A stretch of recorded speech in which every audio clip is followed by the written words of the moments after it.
Salam semua para tetua, jumpa lagi bersama Mimin di channel Alurmu. Semoga para pendengar Alurmu selalu senantiasa dinaungi kebahagiaan, kesehatan, serta rezeki yang cukup. Oke, Mimin langsung lanjut ceritanya. Selamat mendengarkan, dan hidupkan imajinasi para tetua. Cerita pun dimulai.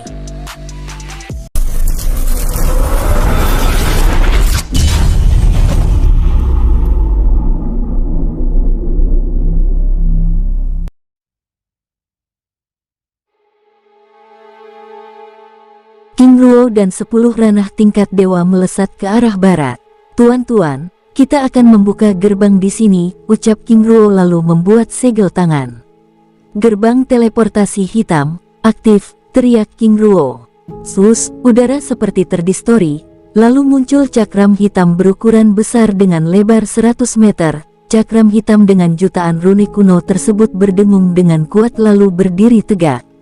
"Tuan, segera bagi kelompok, 5 di kiri dan 5 di kanan. Tahan gerbang teleportasi hitam ini dengan kekuatan langit dan bumi," ucap King Ruo lalu mulai menyamarkan bentuk gerbang tersebut seperti kabut putih tipis, sehingga tidak dapat dilihat secara kasat mata.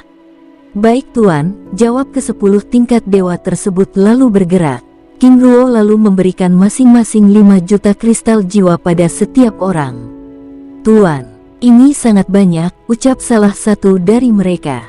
"Tuan, aku rasa ini masih kurang, karena gerbang teleportasi hitam ini memerlukan banyak suntikan kekuatan langit dan bumi untuk menopangnya," balas King Ruo. "Baik tuan," ucap mereka lalu mulai menopang gerbang tersebut dengan menyuntikkan kekuatan langit dan bumi. Gerbang mulai berdengung dengan keras lalu tenang. "Tuan-tuan, sembunyikan diri kalian. Aku akan membuat tanda, supaya pasukan yang berada di benteng segera bergerak," ucap King Ruo. "Baik tuan," balas mereka. Swos, King Ruo melepaskan cahaya merah ke langit lalu meledak seperti kembang api. "Lihat, itu tanda yang diberikan oleh Tuan King Ruo," ucap Komandan Chang sambil menunjuk ke arah barat saat cahaya merah meledak seperti kembang api.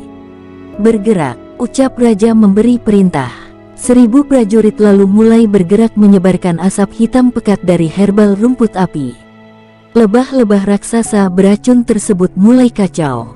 Serangan yang sebelumnya teratur kini mulai tidak beraturan. "Ini berhasil," ucap Bingci senang. "Arahkan ke barat," ucapnya. Prajurit lalu mulai bergerak dan terus menekan pasukan lebah tersebut ke arah barat. Suara lebah-lebah tersebut meraung sambil mundur ke arah barat karena terus ditekan asap hitam pekat tersebut. Ribuan lebah-lebah yang terkena asap terus berjatuhan dari langit langsung disambut oleh para prajurit dengan tombak besi. Sebelumnya mereka menggunakan tombak es ternyata tidak efektif yang justru disukai lebah-lebah raksasa tersebut.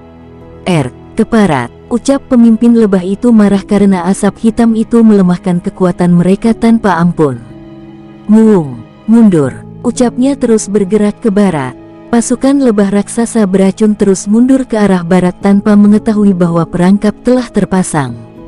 Pasukan lebah secara perlahan mulai bergerak ke arah gerbang. Sus, pasukan lebah satu persatu lenyap. "Jenderal, di depan sepertinya ada gerbang teleportasi," ucap salah satu komandan lebah melapor pada jenderal lebah yang memimpin. "Ayo segera masuk ke sana." "Prajurit, mundur," ucap komandan tersebut lalu diikuti ribuan lebah lainnya.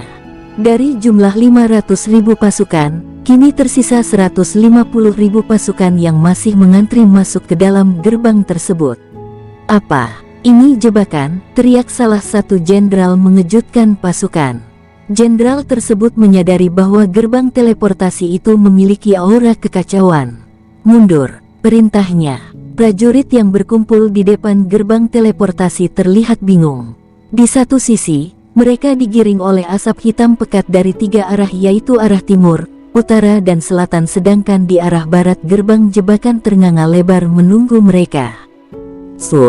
Kekuatan perisai gerbang hilang, lalu gerbang teleportasi hitam itu muncul. "Ini jalan kematian, ini gerbang teleportasi hitam," teriak jenderal tersebut sangat marah karena mereka secara sengaja diarahkan untuk memasuki badai ruang dan waktu. "Jenderal, bagaimana ini?" Tanya seorang komandan pada jenderal utama. Serang gerbang teleportasi dan sebagian lagi, buat pertahanan untuk menghalau asap hitam pekat ini, ucap jenderal tersebut memberi perintah. Pasukan lebah tersebut lalu membentuk dua kelompok besar. Satu kelompok berjumlah 100.000 membuat pertahanan, dan 50.000 lainnya menyerang gerbang teleportasi hitam itu. King Ruo dan ke-10 ranah tingkat dewa yang berada di balik piringan gerbang hitam menyadari pergerakan para lebah-lebah itu. Tuan-tuan, ini akan menjadi serangan yang dahsyat, kita mungkin mampu menahan 3 kali serangan, pada serangan yang ketiga, kita harus segera pergi, ucap King Ruo memberi perintah. Baik tuan, balas para ranah tingkat dewa tersebut. Tuan-tuan bersiap, ucap King Ruo. Boom, ledakan keras mengguncang gerbang. Yang mulia raja, sepertinya mereka mulai menyerang gerbang, ucap Komandan Chang. Ayo terus tekan, teriak raja mulai panik. Prajurit mulai bergerak dengan cepat ke arah pasukan lebah beracun yang terjepit tersebut. Terus asapi mereka, ucap Jenderal Si dan Jenderal Ruan memberi perintah. Lapor Jenderal, herbal rumput api sudah mulai habis, ucap komandan pasukan memberi laporan.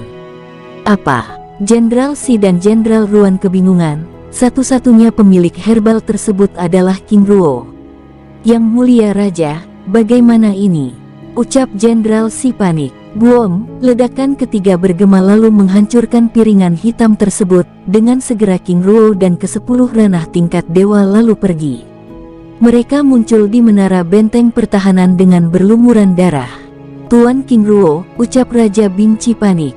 Komandan Chang lalu segera memapah King Ruo yang berusaha untuk berdiri.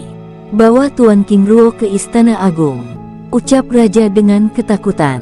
Swos, swos. King Ruo dan ke-10 ranah dewa tersebut dibawa ke istana. Jenderal Ruan, dan kau Jenderal Si, aku serahkan Tuan King Ruo dan lainnya. Urus dan rawat mereka.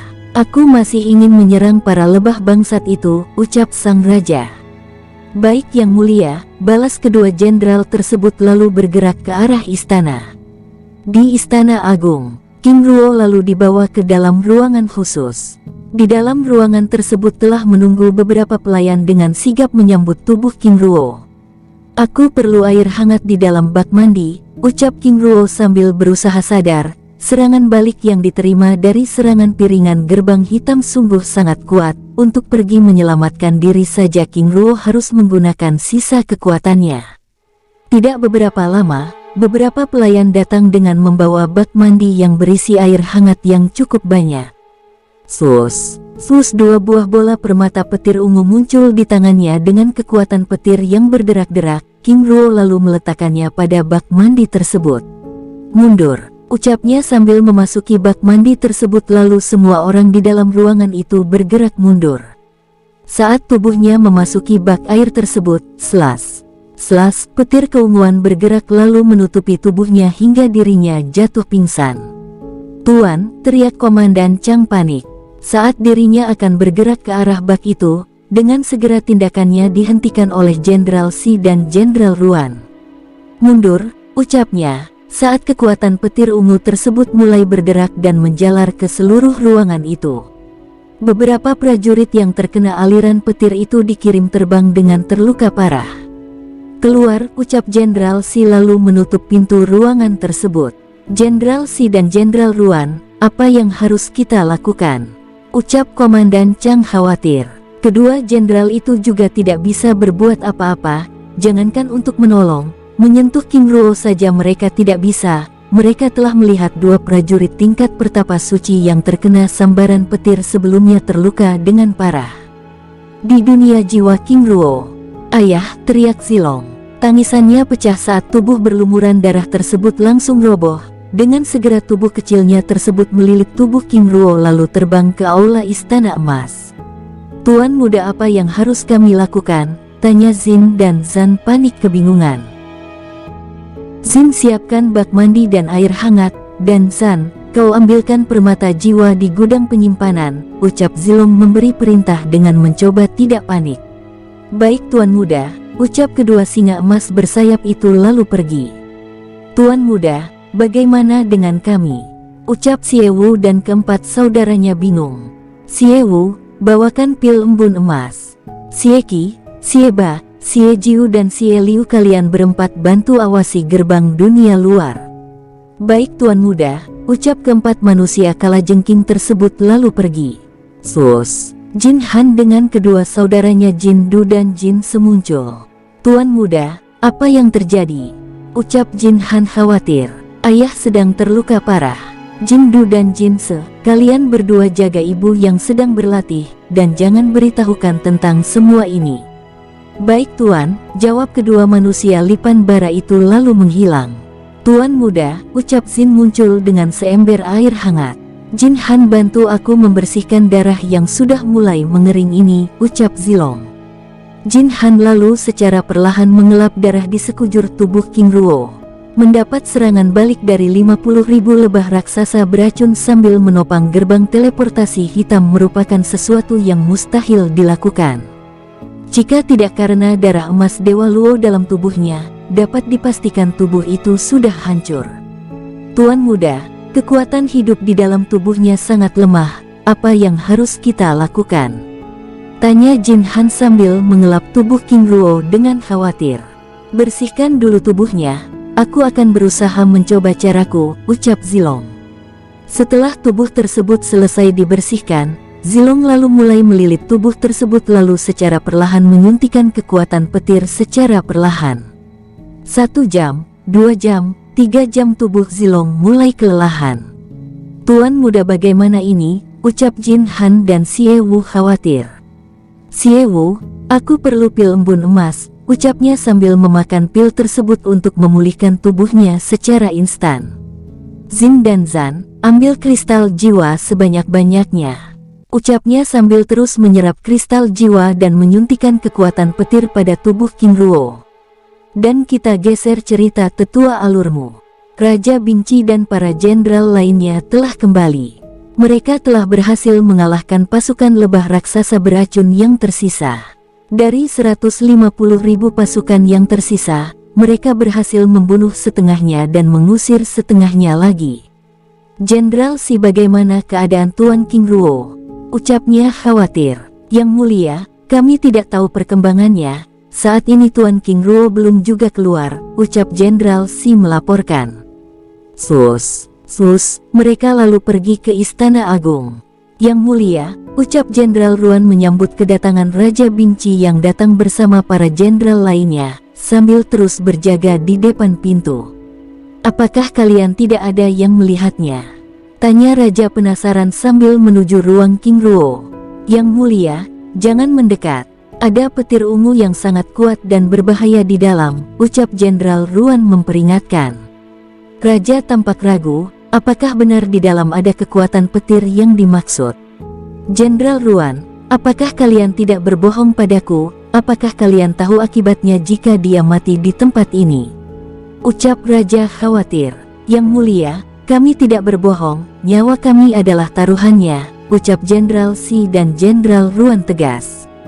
Jika demikian, jaga tempat ini.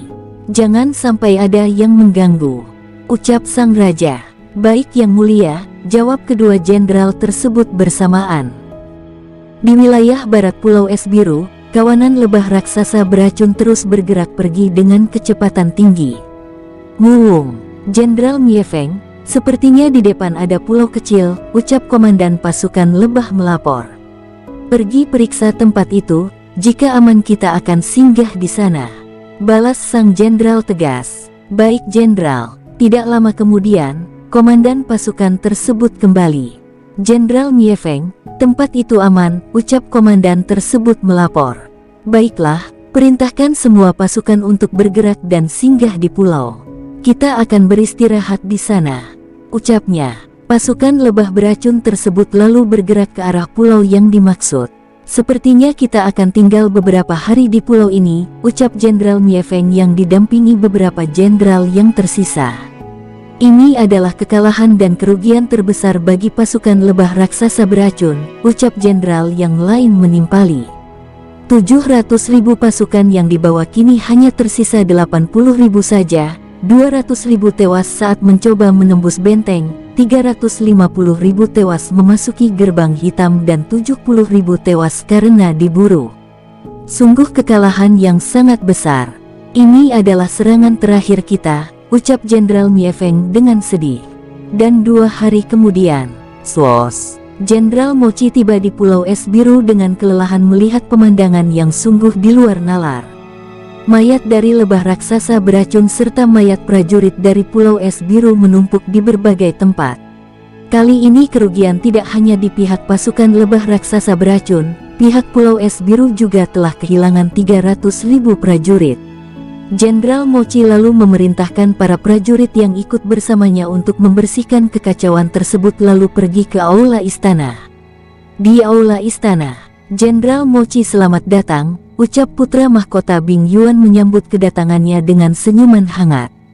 Kakak tertua, selamat datang kembali, ucap putra mahkota pada saudaranya Pangeran Bing Hun yang terlihat lusuh dan terluka parah. Prajurit, bawa pergi saudaraku, rawat dia dengan baik, ucap Bing Yuan. Baik yang mulia, ucap prajurit lalu membawa Pangeran Bing Hun untuk segera mendapat perawatan. Yang mulia putra mahkota, maafkan keterlambatan hamba, ucapnya sambil berlutut dengan perasaan bersalah. Matanya yang tajam terus mencari keberadaan Raja Bingci. Apakah yang mulia raja telah tewas? Batinnya bergejolak. Yang mulia, hamba juga ingin melaporkan hasil perjalanan hamba, ucapnya. Jenderal Mochi, Anda tidak perlu memberi laporan. Hasil perjalanan Anda sebelumnya telah dilaporkan oleh Komandan Chang 2 hari yang lalu, ucap Bing Yuan sambil tersenyum ramah. Apa? Komandan Chang, bagaimana bisa? Yang mulia, aku bahkan meninggalkannya, ucap Jenderal Mochi tidak percaya. Jenderal Mochi, 2 hari yang lalu Komandan Chang telah tiba bersama Tuan King Ruo. Jika tidak ada Tuan Ruo, Pulau Es Biru sudah dapat dipastikan menjadi reruntuhan. Pulau Es Biru memenangkan pertempuran ini berkat bantuan Tuan King Ruo. Tapi saat ini Tuan King Ruo terluka parah, bahkan ayahanda raja saat ini sedang berada di tempat peristirahat Tuan King Ruo, ucap Bing Yuan menjelaskan. Apa, terluka parah? Yang mulia, ini sangat berbahaya bagi kita semua, kalau terjadi sesuatu dengan Tuan Ruo, ucap Mochu dengan wajah tegang. Apakah pihak kerajaan sudah mengetahui bahwa Tuan King Ruo memiliki lencana Shen Yun? Tanya Jenderal Mochi dengan wajah tegang. Kami semua sudah mengetahuinya, jawab Bing Yuan lemah. Yang mulia, jika demikian aku akan ke sana untuk melihatnya, ucap Jenderal Mochi lalu pergi. Dunia jiwa. 7 hari kemudian King Ling keluar dari pengasingan kultivasinya. Aura kuat ranah spiritual menyebar keluar dari tubuhnya. Mengapa dunia jiwa begitu gelap? Jangan-jangan batinnya gundah lalu segera melesat ke istana emas. Ledakan tangisan King Ling pecah saat melihat King Ruo terbaring tidak sadarkan diri. Zilong, apa yang kamu lakukan? Mengapa tidak memberitahu ibu? Ucapnya sedih sambil memeluk tubuh King Ruo, lalu mengedarkan teknik penyembuhan Dewi Nuwa. Kekuatan kehidupan dan pemeliharaan menyebar dari tubuhnya dengan pekat menyelimuti tubuh King Ruo. Zilong yang dari tadi terdiam menatap King Ling lemah lalu mulai bicara. Maafkan aku ibu, aku tidak ingin mengganggu proses kenaikan tingkat kultivasi ibu. Jika aku melakukannya, maka aku akan melihat 2 orang yang aku sayangi terluka, ucapnya sambil terus menyuntikkan kekuatan petir pada tubuh King Ruo. Zilong, sudah berapa lama ayahmu tidak sadarkan diri? Sudah 1 minggu bu, jawab Zilong pelan. Apa, sudah 1 minggu? Zilong lalu menceritakan semuanya dengan detail. Zilong, maafkan ibu, ucap King Ling dengan hati yang sedih dan hangat secara bersamaan sambil menatap putra naganya yang terlihat sangat kelelahan. Zilong, istirahatlah nak, biar ibu yang akan mengurus ayahmu, ucap King Ling lembut. Tapi ibu, Zilong, ibu tahu kamu sudah sangat lelah. Ibu juga tidak mau melihat 2 orang yang sangat ibu sayangi terluka, ucapnya lembut. Baik ibu, ucapnya dengan suara pelan lalu pergi ke tempat peristirahatannya. Di halaman istana, Xie Wu dan keempat saudaranya sedang duduk menunggu dengan gelisah. Tidak hanya itu, Jin Han dan kedua saudaranya juga merasakan kekhawatiran yang sama. Walaupun mereka tingkat dewa, mereka juga tidak bisa berbuat apa-apa. Jin Han, ucap King Ling memanggil lipan bara tersebut. Ya Nyonya, ada apa? Ucap Jin Han dengan hormat. Jaga dan awasi putraku. Baik Nyonya, jawab Jin Han lalu pergi ke arah timur dunia jiwa menyusul Zilong ke Istana Naga. Xie Wu, masuklah, ucap King Ling memanggil manusia kalajengking tersebut. Ya Nyonya, ada apa? Xie Wu, bagaimana perkembangan Tuan selama ini? Ini sangat aneh Nyonya, kekuatan hidup di dalam tubuhnya tidak mengalami perkembangan ataupun penurunan. Bahkan saat Tuan Muda Zilong menyuntikkan kekuatan petir, tubuhnya tidak bereaksi sama sekali. Bahkan kami semua sudah memberikan kekuatan hidup kami pada Tuan, tapi tidak ada reaksi sama sekali, ucap Xie Wu menjelaskan. Kakak Ruo, ada apa denganmu? Batin King Ling sedih sambil memangku kepala King Ruo. Di dalam istana es, di depan pintu ruangan peristirahatan King Ruo, Raja Bingci dan para jenderal sedang duduk dengan wajah muram. Mereka sangat khawatir akan keselamatan King Ruo. Yang lebih menakutkan lagi adalah jika klan Dewa Awan datang.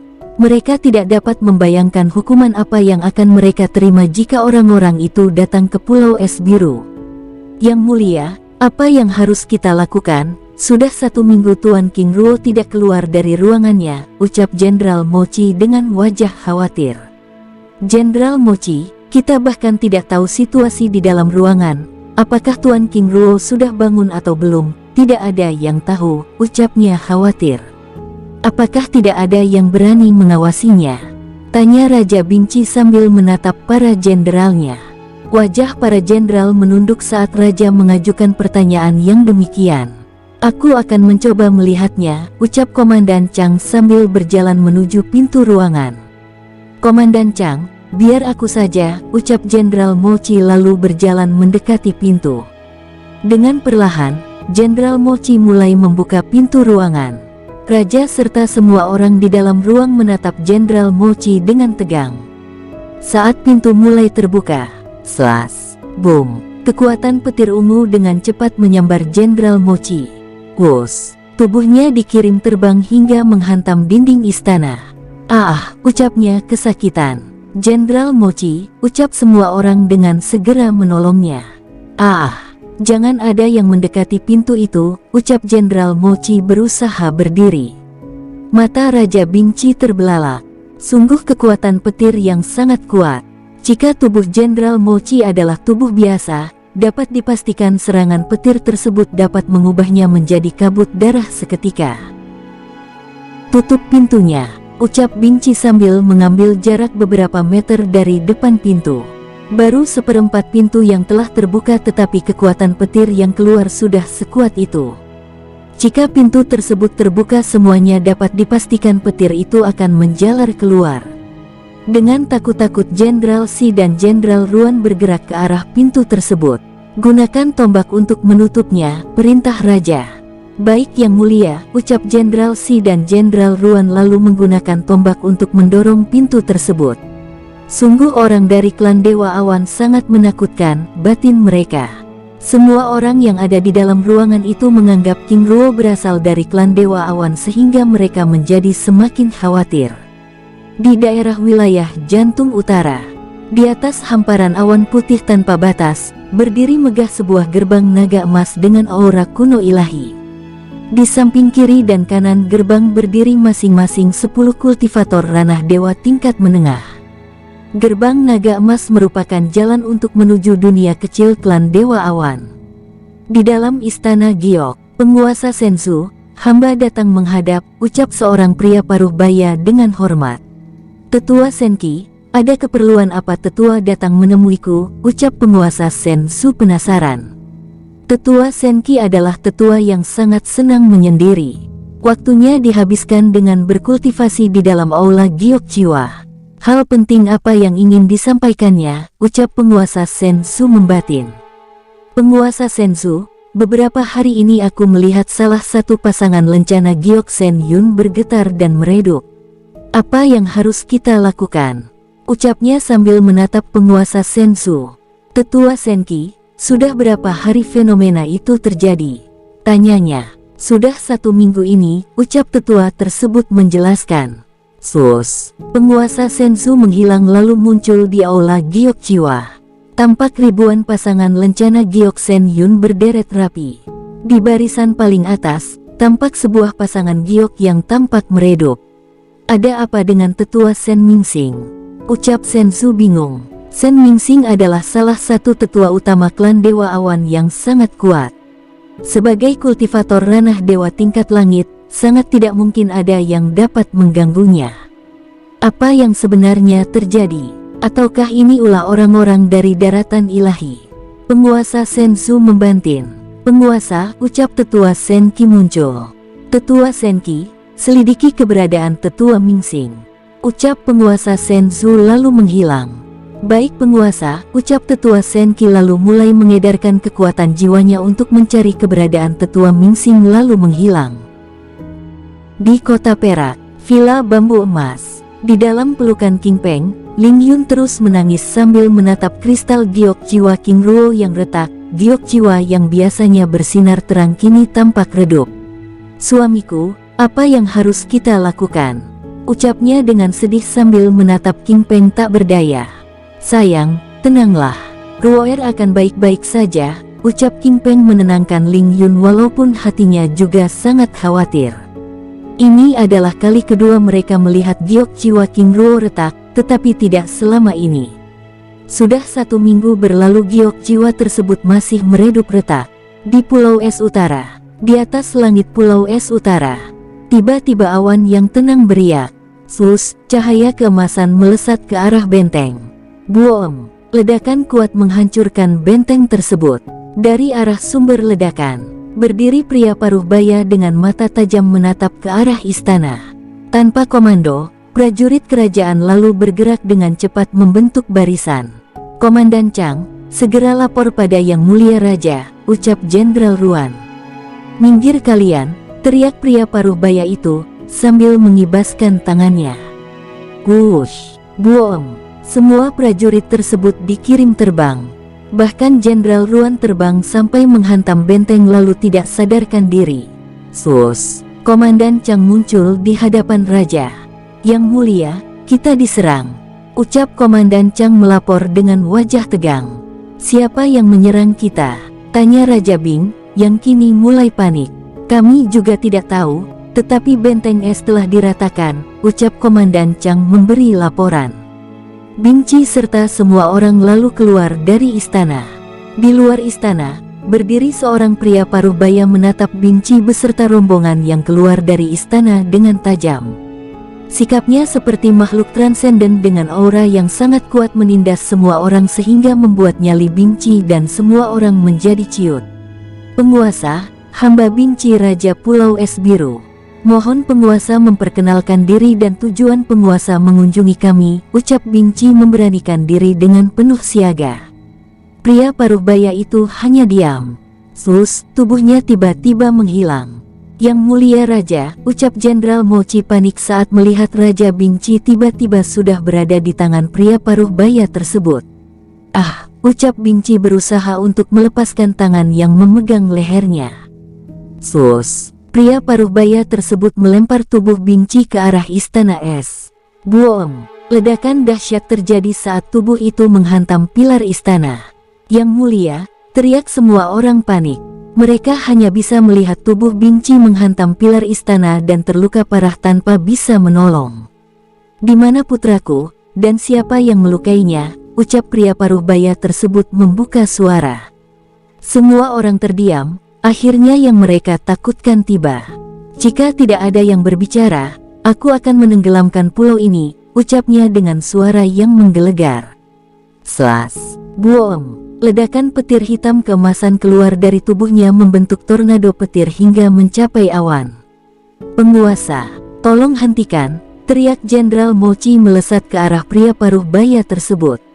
Penguasa, putra Anda ada di dalam, ucapnya sambil berusaha menahan penindasan aura dari tubuh pria paruh baya tersebut. Slas! Sus! Tornado petir tersebut hilang dalam sekejap. Sus! Tubuhnya menghilang lalu muncul dengan tiba-tiba sambil memegang leher Jenderal Mochi. "Katakan, di mana putraku?" ucapnya dengan tatapan tajam menembus jantung. "Penguasa, lepaskan cengkramannya," ucap Jenderal Mochi terbata-bata dengan berusaha menarik nafas. Wus, pria paruh baya tersebut melepaskan cengkramannya. Dengan nafas tersengal-sengal, "Penguasa, ikuti aku," ucapnya dengan terbata-bata sambil memimpin jalan menuju Istana Agung. Di depan pintu ruangan King Ruo, putra mahkota Bing Yuan dan beberapa jenderal berdiri kaku saat melihat Jenderal Mochi masuk bersama pria paruh baya seperti makhluk transenden. "Siapa Anda?" ucap Bing Yuan memberanikan diri.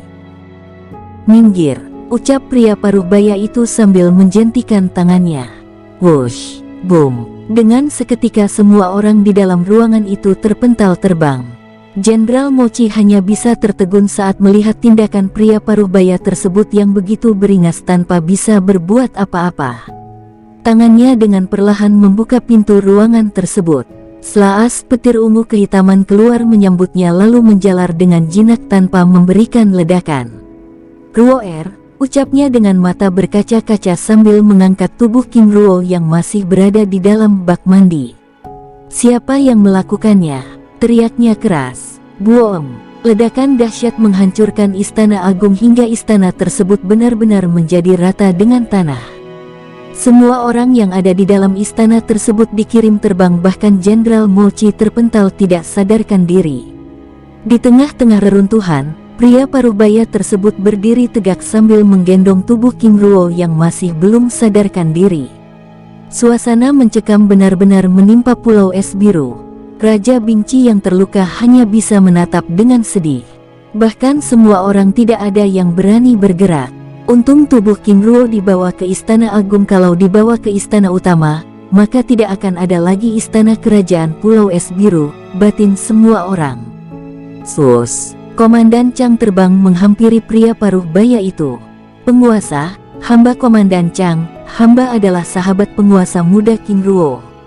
Hamba akan menjelaskan semuanya, mohon penguasa menarik amarah penguasa terlebih dahulu," ucapnya dengan tubuh basah oleh keringat dingin. Pria paruh baya tersebut lalu menarik auranya hingga tidak ada terasa tingkatan kultivasi sama sekali. "Terima kasih penguasa. Mari ikut saya ke aula istana utama," ucap Komandan Chang berbasa basi. "Tidak perlu, katakan saja, siapa yang melakukannya," ucapnya tegas. "Tapi penguasa, tempat ini, ceritakan saja," ucapnya tegas. Baik penguasa," ucap Komandan Chang lalu menceritakan semua kejadian dengan detail. Matanya yang tajam menatap Komandan Jiang dengan penuh selidik sehingga membuat Komandan Chang bergidik ketakutan. "Jadi begitu," ucapnya, lalu menghampiri Raja Bingci. "Maaf telah salah paham," ucapnya sambil menatap tajam pada Raja Bingci yang berusaha berdiri dengan ketakutan. Sus, muncul 10 buah peti besar. "Terimalah permintaan maafku," ucapnya lalu lenyap bersama tubuh King Ruo yang berada di dalam gendongannya. Raja Bingci merasa seperti bermimpi. Mengapa begitu banyak masalah yang datang? Lalu siapa orang tersebut? "Yang mulia," ucap Jenderal Si membuyarkan lamunan Raja Bingci. Semua orang lalu mendekati raja. Baiklah, prajurit, cepat benahi semua kerusakan dan urus mereka yang terluka," ucapnya sambil menatap peti-peti yang tersusun. Jenderal Si, buka peti-peti tersebut. "Baik yang mulia," jawab Jenderal Si lalu membuka peti satu persatu. "Apa ini?" "Sumber daya yang sangat langka. Ini adalah kekayaan yang sangat banyak. Bahkan melebihi kekayaan Pulau Es Biru," ucap Raja Bingci takjub. Walaupun merasa dirugikan sebelumnya, dirinya juga bersyukur karena sumber daya yang didapat begitu luar biasa. Selain itu, tidak adanya korban jiwa karena pria paruh baya itu hanya melukai saja. "Ingat, ini adalah titahku. Mulai saat ini kalian semua harus memanggil Tuan King Ruo sebagai penguasa muda. Jika kalian bertemu dengannya perlakukan selayaknya sebagai seorang penguasa," ucap Raja Bingci tegas. "Baik yang mulia," ucap semua orang. Di pulau kecil di wilayah barat Pulau Es Biru. Boom! Ledakan keras mengguncang pulau tersebut. "Apa yang terjadi?" ucap Jenderal Miefeng terkejut. Di atas langit berdiri pria paruh baya dengan seorang pemuda dalam gendongannya menatap pasukan lebah raksasa beracun dengan tajam. "Jenderal, lihat, itu pemuda yang membuat gerbang teleportasi hitam di Pulau Es Biru," ucap salah satu jenderal lebah raksasa yang mengenali King Ruo dengan panik. "Kalian harus bertanggung jawab," teriaknya. Slas. Duem. Badai petir berwarna hitam keemasan meledak dari tubuhnya hingga menyentuh awan. Slas. Badai petir tersebut bergerak ke arah pulau kecil dengan kecepatan cahaya. Wus, wus, wus. Boom. Boom. Ledakan dahsyat menghancurkan pulau itu hingga tidak tersisa satupun kehidupan. Di Pulau Es Biru, setelah King Ruo pergi bersama pria paruh baya, para prajurit mulai membersihkan sisa kekacauan yang barusan terjadi. Jenderal Mochi, putra mahkota Bing Yuan serta semua orang yang terluka sudah ditangani. Di dalam aula istana utama kerajaan, para menteri dan jenderal sedang membahas langkah selanjutnya bagaimana membangun Pulau Es Biru karena pecahan kristal es yang telah hilang sebelumnya kini telah berhasil ditemukan kembali. Boom! Tiba-tiba ledakan dahsyat kembali bergema dari luar istana. "Hah, siapa lagi ini?" ucap semua orang di dalam ruangan itu panik lalu segera keluar melihat apa yang terjadi. Di halaman istana berjalan seorang pria paruh baya dengan tenang. "Penguasa, hamba Bingci Raja Pulau Es Biru," ucap raja menyambut tamu tersebut dengan hormat. Mata tua tersebut menatap tajam ke arah semua orang seperti sedang mencari seseorang. "Penguasa, mari masuk terlebih dahulu, di dalam kita dapat berbicara dengan tenang," ucap Bingci dengan hati ketar-ketir. "Baiklah," ucap pria tersebut lalu mengikuti raja memasuki istana. Di dalam istana, "Penguasa, siapa Anda sebenarnya dan dari mana Anda berasal? Lalu apa tujuan penguasa datang ke pulau kecil kami ini?" tanya raja dengan penasaran. Pria tersebut nampak sedang berpikir. "Aku Senki," ucapnya. Bang, jantung semua orang di dalam ruangan itu dikocok kembali.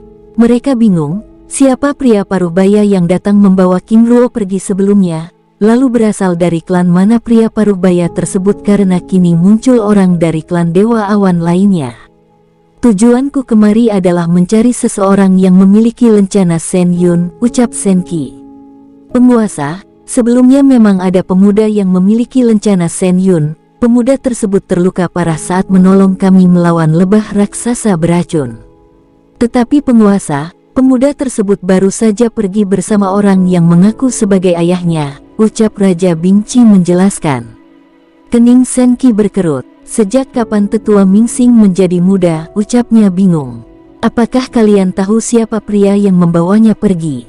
"Penguasa, kami tidak tahu siapa pria paruh baya yang membawa pemuda itu. Yang kami ketahui adalah pria paruh baya tersebut memiliki kekuatan petir. Bahkan dengan satu raungan telah meratakan bangunan istana agung menjadi debu," ucap Bingci menjelaskan. "Apa? Kekuatan petir?" "Benar penguasa, kekuatan petir di dalam tubuhnya bergerak seperti tornado sampai mencapai awan." "Lalu bagaimana dengan warna petirnya?" tanya Senki. "Berwarna hitam keemasan." "Apakah pria tersebut memiliki tanda lainnya?" tanya Senki menjadi semakin penasaran. "Ada penguasa." "Cincin biru bergambar Phoenix emas berada di jari telunjuk tangan kanannya," jawab Raja Bingci. Dia telah datang," ucap Senki dengan lutut bergetar. Tidak mungkin itu dia," ucapnya dengan wajah menegang pucat pasi. "Baiklah, aku pergi," ucapnya lalu menghilang. Semua orang di dalam ruangan tersebut ditinggalkan dengan keadaan bingung. Mereka bingung dengan identitas King Ruo yang penuh dengan misteri. Berasal dari manakah pemuda itu sebenarnya? Lalu apa hubungannya dengan dua makhluk transenden tersebut? Yang mereka ketahui Senki adalah orang dari klan Dewa Awan. Lalu siapakah pria paruh baya pertama itu sehingga dapat membuat Senki pucat pasi? Dengan perlahan pria paruh baya tersebut meletakkan tubuh King Ruo di atas bongkahan giok petir. Secara perlahan kekuatan petir yang ada pada giok tersebut lalu menyelimuti tubuh King Ruo. Mata tuannya menatap tubuh King Ruo yang tidak sadarkan diri dengan berkaca-kaca. Tangan tuannya yang halus secara perlahan melepaskan armor emas pada tubuh King Ruo. Sungguh serangan yang kuat, batinnya sambil mengamati armor emas yang sudah rusak parah. Apa yang harus aku lakukan? Batinnya sambil memandang tubuh King Ruo yang masih tidak bereaksi dengan kekuatan giok petir. Apakah aku harus menggunakan kekuatan inti petir, atau menggunakan petir abadi? Dengan tubuh tingkat spiritual seperti ini, sangat berisiko besar, gumamnya sambil berpikir keras. Aku harus mencoba, ucapnya lalu membuat segel tangan. Formasi perisai jiwa, teriaknya swoosh. Mantra formasi berbentuk cakram berwarna putih polos terbentuk. Tidak sampai di situ, tangannya terus membuat segel. Formasi tubuh abadi, teriaknya lagi. Swoosh. Formasi berbentuk cakram keemasan muncul lalu mulai menyatu dengan formasi perisai jiwa. Formasi jiwa petir, teriaknya ketiga kali lalu muncul cakram berwarna biru kehitaman. Ketiga cakram mantra formasi tersebut mulai menyatu lalu membentuk bola keemasan yang mengambang dengan kekuatan petir yang berderak-derak. Dengan perlahan tubuh King Ruo lalu dimasukkan ke dalam bola mantra formasi tersebut. Langkah terakhir, gumamnya. Pria paruh baya tersebut lalu memuntahkan sebuah bola petir sebesar buah anggur yang berisi inti petir. Swoosh, inti petir tersebut dimasukkan ke dalam bola mantra formasi. Bola formasi mulai berdengung. Semakin lama semakin kuat hingga selahas. Kilatan petir berwarna hitam keemasan keluar. Boom, ledakan dahsyat menghancurkan bola formasi. Hahaha, ini berhasil, ucapnya meraih tubuh King Ruo lalu meletakkannya kembali di atas giok petir. Tampak kekuatan hidup secara perlahan mulai memulihkan diri. Di dalam dunia jiwa King Ruo. King Ruo terbatuk sambil mengeluarkan beberapa teguk darah berwarna hitam pekat. Walaupun matanya masih terpejam, tetapi unsur kehidupan di tubuhnya mulai menunjukkan tanda-tanda. King Ling menangis bahagia sambil memeluk erat tubuh itu tanpa memperdulikan darah hitam yang mengotorinya. Xie Liu, kabari putraku bahwa ayahnya sudah mulai pulih. Katakan padanya untuk tetap beristirahat dan memulihkan diri, ucap King Ling. Baik nyonya, ucap Xie Liu lalu terbang ke arah timur menuju Istana Naga. Di atas puncak gunung yang mendekati awan di dunia jiwa King Ruo, berdiri Istana Naga Maha Indah dengan tangga dan gerbang raksasa yang terbuat dari emas murni. Selain itu, di setiap pilarnya terukir gambar naga dan phoenix. Di setiap sudut jalan dan ruangan terpasang berbagai bola kristal cahaya yang dapat menjadi penerang ketika malam. Di dalam istana, Zilong terbaring dengan lemah karena secara terus-menerus mengirim kekuatan petir pada King Ruo. Hatinya begitu sedih sehingga tidak ada semangat dalam dirinya. Di sampingnya, Xie Wu dan Jin Han secara terus-menerus mengirimkan kekuatan pada tubuhnya. Di depan gerbang istana, Zin dan Zan yang sedang duduk berjaga dikejutkan dengan kedatangan Xie Liu. "Saudara Xie Liu, ada apa?" tanya Zin penasaran. "Ada kabar baik, Tuan Besar akhirnya mulai menunjukkan tanda-tanda pemulihan. Nyonya Ling memintaku untuk menyampaikannya pada Tuan Muda," ucap Xie Liu senang.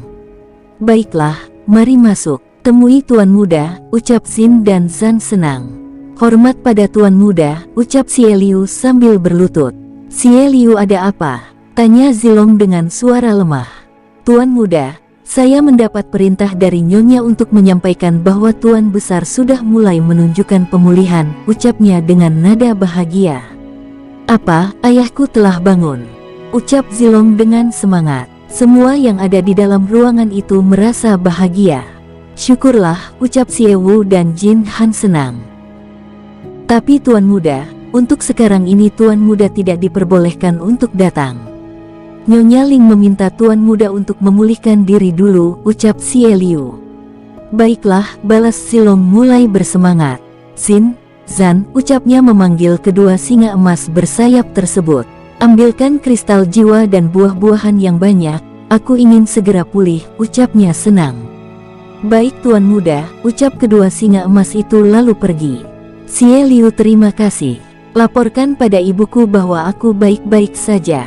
Aku juga ingin Xie Qi, Sieju dan Siejiu memanen buah-buahan dan mengambil kristal jiwa di danau. Baik Tuan Muda, ucap Xie Liu lalu pergi.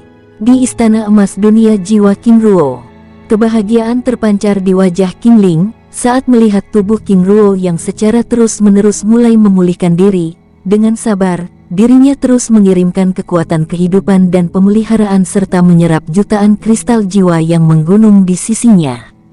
Jindu, masuk. Ya Nyonya, ada apa? Jindu, ambilkan air hangat. Baik Nyonya, ucapnya lalu pergi. Tidak beberapa lama, Jindu kembali dengan seember air hangat. Dengan perlahan King Ling mulai membersihkan darah hitam yang menempel di tubuh King Ruo. Jindu dan Jinse, tunggu Tuan sebentar, karena aku juga ingin membersih diri, ucapnya. Baik Nyonya, ucap dua manusia lipan tersebut dengan hormat. King Ling lalu segera pergi untuk membersihkan diri dari darah hitam yang menempel di tubuhnya. Di kota perak, Villa Bambu, Ling Yun menangis bahagia saat melihat giok jiwa King Ruo mulai memulihkan diri. Secara perlahan giok jiwa itu mulai bercahaya dan retak rambut mulai menghilang secara perlahan. Istriku, lihatlah, apa yang kukatakan sebelumnya, Ruo akan baik-baik saja, ucap King Peng bahagia. Dan 10 hari kemudian, King Ruo membuka matanya.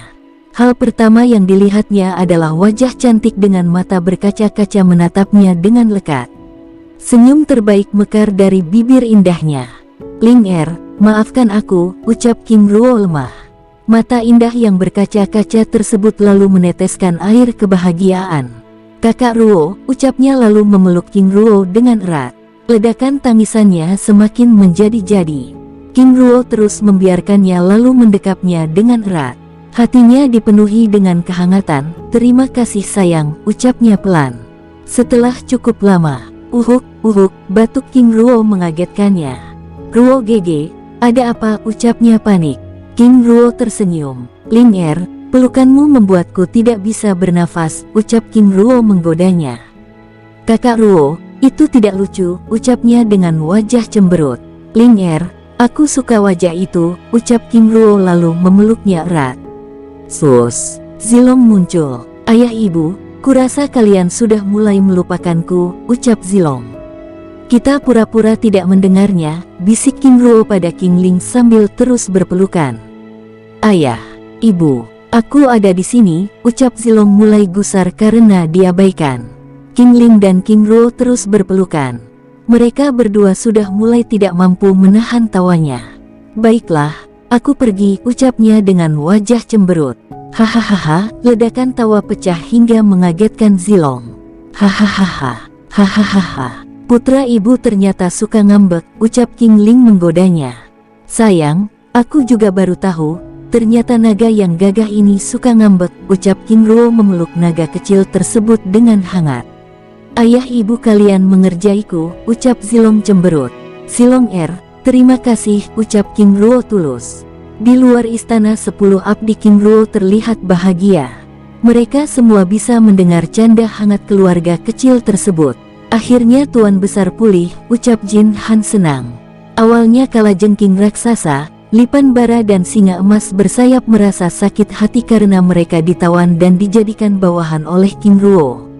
Tetapi setelah menjalani kehidupan yang luar biasa di dunia jiwa, mereka secara perlahan mulai menghormati, hingga mencintai King Ruo dan keluarga kecilnya dengan sepenuh hati mereka. Ayah, kita ada di mana? Tanya Zilong penasaran. King Ruo secara perlahan mulai mengedarkan kekuatannya untuk mencari tahu. Ayah, sejak kapan ayah menjadi kultivator tingkat dewa? Ucap Zilong kagum. King Ling dan King Ruo juga terkejut dengan perubahan itu. Ayah juga bingung, ucap King Ruo pelan. Setelah cukup lama, baiklah, mari kita menemui seseorang, ucap King Ruo lalu membawa King Ling dan Zilong keluar dari dunia jiwanya. Dua tubuh muncul di samping tubuh King Ruo yang terbaring di atas giok petir mengejutkan pria parubaya yang berada di dalam ruangan tersebut. King Ruo lalu membuka matanya dan bangun. Ayah, ucapnya sambil memeluk pria tua tersebut dengan hangat. Ruo akhirnya kamu bangun, ucapnya senang lalu menatap King Ling dan seekor naga kecil ungu.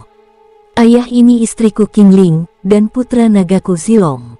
Zilong, cepat beri hormat pada kakek Luo Feng, ucap King Ruo. Dengan segera Zilong bergerak lucu. Kakek Agung, aku King Zilong memberi hormat, ucapnya dengan hormat. Hahaha, apakah aku bermimpi ini? Ini luar biasa, ucapnya lalu memeluk naga kecil tersebut dengan hangat. Ternyata aku memiliki cucu yang lucu, ucapnya senang. Ayah, aku Qingling, ucapnya lalu memberi hormat pada Luo Feng. Hahaha, menantuku sangat manis. Ruo kau benar-benar pandai memilih, ucapnya menggoda King Ruo. Ayah, aku rasa demikian, balas King Ruo sambil tertawa. Hahaha, baiklah, nikmati waktu kalian berdua, aku ingin membawa cucuku bermain, ucapnya sambil menatap Zilong. Zilong, apakah kamu mau menemani kakek? Zilong, siap kakek, jawabnya bersemangat. Lalu mereka berdua menghilang. King Ruo menatap Qingling yang masih tertegun takjub. Ling, kita berada di istana petir. Aku akan memperkenalkanmu dengan bagian-bagiannya serta dunia kecil ini, ucapnya lalu menggandeng tangan Qingling dengan lembut. Di tempat lain, Luo Feng membawa Zilong mengelilingi dunia kecil tersebut memperkenalkan bagian-bagiannya.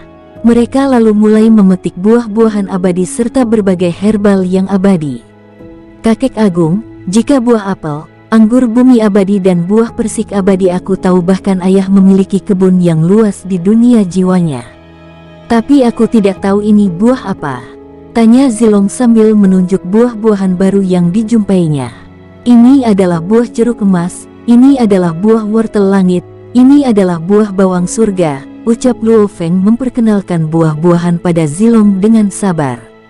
Di tempat lain, setelah selesai memperkenalkan bagian-bagian dari istana petir, King Ruo membawa Qingling mengunjungi 7 puncak gunung petir lalu berhenti di puncak gunung petir langit yang merupakan puncak gunung ke-7. Mereka berdua lalu memasuki danau petir langit untuk berlatih bersama. Saat ini, Qingling sudah menjadi kultivator spiritual tingkat dasar, sedangkan King Ruo sudah menjadi kultivator ranah dewa tingkat dasar. Mereka berdua berlatih bersama untuk memperbaiki pondasi kultivasi mereka. Di istana giok di atas awan, di dalam ruangan aula, terlihat wajah Sen Zhu berubah tegang. Saat dirinya menerima laporan tetua Senki, wajahnya yang biasa damai dan tenang kini benar-benar hilang. Sen Sui, panggil semua tetua tingkat tinggi, ucapnya pada sang pelayan. Baik penguasa, ucap Sen Sui lalu pergi. 1 hari kemudian, para tetua tinggi yang dimaksud satu persatu datang ke istana. Di dalam istana giok, para tetua tersebut saling berpandang-pandangan, karena sudah ribuan tahun mereka tidak melihat hal seperti ini. Tampak wajah penguasa muda Sen Zhu terlihat sangat tegang.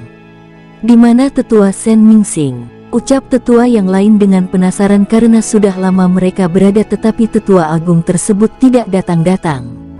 Klan Dewa Awan sebenarnya memiliki 10 tetua tingkat tinggi, termasuk Sen Mingxing yang tidak hadir dalam pertemuan tersebut, sehingga kini hanya hadir 9 orang saja. Para tetua, terima kasih sudah hadir. Ada hal yang sangat penting ingin aku sampaikan, ucap Sen Zhu dengan tegas. Tetua Senki lalu berdiri dan mulai bercerita. Para tetua, aku baru saja kembali dari dunia luar.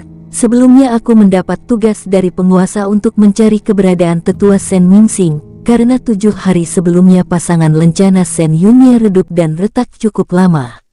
Dalam perjalananku, tepatnya di Pulau Es Biru aku menemukan jejak lencana tersebut, tetapi tiba-tiba menghilang.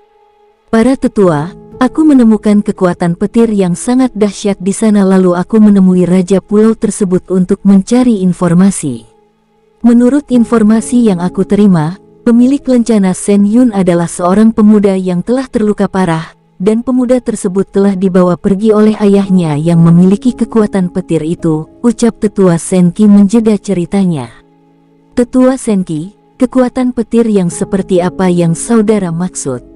Tanya salah satu tetua dengan penasaran. Tetua Senlu, kekuatan petir tersebut berwarna hitam keemasan, ucapnya serius. Apa? Ucap semua tetua tersebut terkejut. Itu adalah petir abadi, ucapnya bersamaan. Lalu bagaimana dengan pemiliknya? Tanya mereka semakin penasaran. Para tetua, berdasarkan informasi yang diberikan oleh Raja Binci, pemilik petir tersebut menggunakan cincin biru bergambar Phoenix emas, ucap Senki. Bang, kini jantung semua orang berpacu dengan cepat. Itu pasti dia. Lalu apa hubungannya dengan tetua Sen Mingsing? Apakah orang tersebut yang telah melukai tetua Sen Mingsing? Semua orang di dalam ruangan tersebut berpikir dengan keras. Tampak wajah mereka semua menegang. Para tetua, apa yang harus kita lakukan? Tanya Sensu. Sebaiknya kita tidak perlu bertindak gegabah. Terus cari tetua Sen Mingsing karena kita tidak tahu ada hubungan apa tetua Mingsing dengan pemuda tersebut. Ucap tetua Sen Lu. Jika demikian, aku mengutus para tetua semua untuk secara langsung menyelidiki kasus ini, segala tugas yang berkaitan dengan klan, biar para tetua tingkat rendah yang menangani. Ini adalah masalah serius, ucap Sensu. Baik penguasa, ucap para tetua tersebut lalu membubarkan diri. Di dunia kecil Phoenix Petir, setelah selesai memanen buah-buahan abadi, serta mengunjungi berbagai tempat di dunia kecil tersebut, Luo Feng membawa Zilong pergi ke puncak gunung petir langit. Kakek Agung, ayah dan ibu juga ada di sana, ucapnya sambil menunjuk King Ruo dan King Ling yang sedang berendam di dalam danau petir langit. Mereka berdua lalu mendarat di puncak gunung tersebut. Kakek, apa yang akan terjadi jika aku memasuki danau petir ini? Tanya Zilong penasaran saat melihat kekuatan petir yang lebih kuat 7 kali lipat dari petir puncak lainnya. Apakah dirimu tidak ingin mencobanya sendiri? Jawab Luo Feng. Tubuh Zilong bergidik. Dengan kekuatannya sekarang mungkin akan menghancurkan tubuhnya. Zilong, tujuan kakek membawamu ke tempat ini adalah supaya kamu berlatih di dalamnya. Kakek ingin kamu berendam selama 3 hari. Karena pada hari keempat kakek akan melakukan ritual khusus untukmu, ucap Luo Feng. Lalu bagaimana dengan badai petir itu, kek? Tanya Zilong. Tenang saja, petirnya tidak akan membunuhmu, jawab Luo Feng. Baiklah, aku akan mencobanya, kek, ucap Zilong lalu bergerak ke tengah danau. Zilong, kamu harus mampu bertahan, ucap Luo Feng menyemangati cucunya. Zilong menceburkan diri ke dalam danau tersebut yang langsung disambut oleh badai petir. Raungannya menggema mengejutkan King Ruo dan King Ling yang sedang berlatih.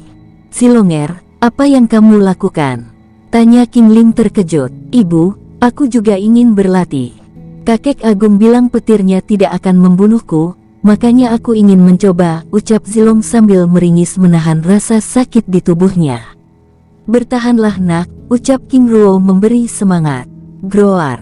Sesekali raungan naganya bergema. Dengan tubuh ranah kaisar tingkat puncak, tentu akan memberikan rasa sakit yang luar biasa. Berbeda dengan King Ling yang sudah menjadi kultivator ranah spiritual. King Ruo ketika pertama kali memasuki danau petir juga meraung-raung menahan rasa sakit walaupun di dalam tubuhnya sudah ada kekuatan petir. 4 jam. 7 jam berlalu akhirnya raungan naga itu menghilang. Di wilayah jantung benua teratai biru, dengan lenyapnya sekte langit kegelapan, muncul sebuah sekte baru yaitu sekte naga hitam. Sekte tersebut merupakan gabungan dari berbagai sekte tingkat menengah aliran hitam, yang sering kali membuat kekacauan. Sekte tersebut terus bertambah kuat sehingga mereka tanpa ragu mendeklarasikan tantangan pada sekte-sekte aliran putih seperti sekte jiwa abadi, sekte cahaya ilahi dan sekte gunung emas. Selain sekte naga hitam, muncul 2 sekte aliran hitam lainnya yaitu sekte angin hitam dan sekte gunung darah. Adapun sekte aliran netral seperti sekte gunung salju dan sekte aliran hitam lainnya seperti sekte kura-kura hitam tidak terlalu ribut dengan keberadaan sekte baru tersebut. Di wilayah selatan, di dunia binatang iblis yang selama ini tidak pernah tersentuh sama sekali oleh sekte-sekte utama kini benar-benar menutup diri. Sejak kedatangan King Ruo, mereka mulai fokus untuk mengembangkan diri untuk menjadi lebih kuat. Di dunia kecil Phoenix Petir, 3 hari berlalu, Luo Feng muncul di tepi danau petir mengawasi Zilong yang sedang berlatih. Zilong keluar dari air danau lalu menghampirinya. Kakek Agung, ucapnya dengan senang. Zilong sekarang tubuhmu benar-benar memiliki kekuatan petir yang sesungguhnya, ucap Luo Feng senang. Sus. King Ruo dan King Ling juga menghampiri mereka. Zilong, apakah kamu sudah siap? Tanya Luo Feng. Siap kakek, jawabnya dengan penuh semangat. Ayah, apa yang akan ayah lakukan pada Zilong? Tanya King Ruo penasaran. Ayah akan melakukan sesuatu padamu, ini agak berbahaya, tetapi patut dicoba, ucap King Ruo. Baiklah, aku percaya pada ayah, ucap King Ruo. Zilong ayo kita mulai, ucapnya lalu mulai membuat segel tangan. Formasi perisai jiwa, ucapnya, sus mantra formasi berbentuk cakram berwarna putih polos terbentuk. Tidak sampai di situ, tangannya terus membuat segel. Formasi tubuh abadi, ucapnya sekali lagi. Sus, formasi berbentuk cakram keemasan muncul lalu mulai menyatu dengan formasi perisai jiwa. Formasi jiwa petir, ucapnya ketiga kali lalu muncul cakram berwarna biru kehitaman. Ketiga cakram mantra formasi tersebut mulai menyatu lalu membentuk bola keemasan yang mengambang dengan kekuatan petir yang berderak-derak. Zilong, masuk ke dalam bola formasi, ucap King Ruo. Sus, Zilong memasuki bola formasi. Di dalam bola, Zilong mulai mengalami tekanan ekstrim. Roar, raungannya bergema. Langkah terakhir, ucapnya lalu memuntahkan sebuah bola sebesar buah anggur berwarna hitam dengan kekuatan petir 70 kali lebih kuat dari danau langit. Ayah, apa itu? Tanya King Ruo kepada Luo Feng dengan sangat penasaran. Ini adalah inti petir.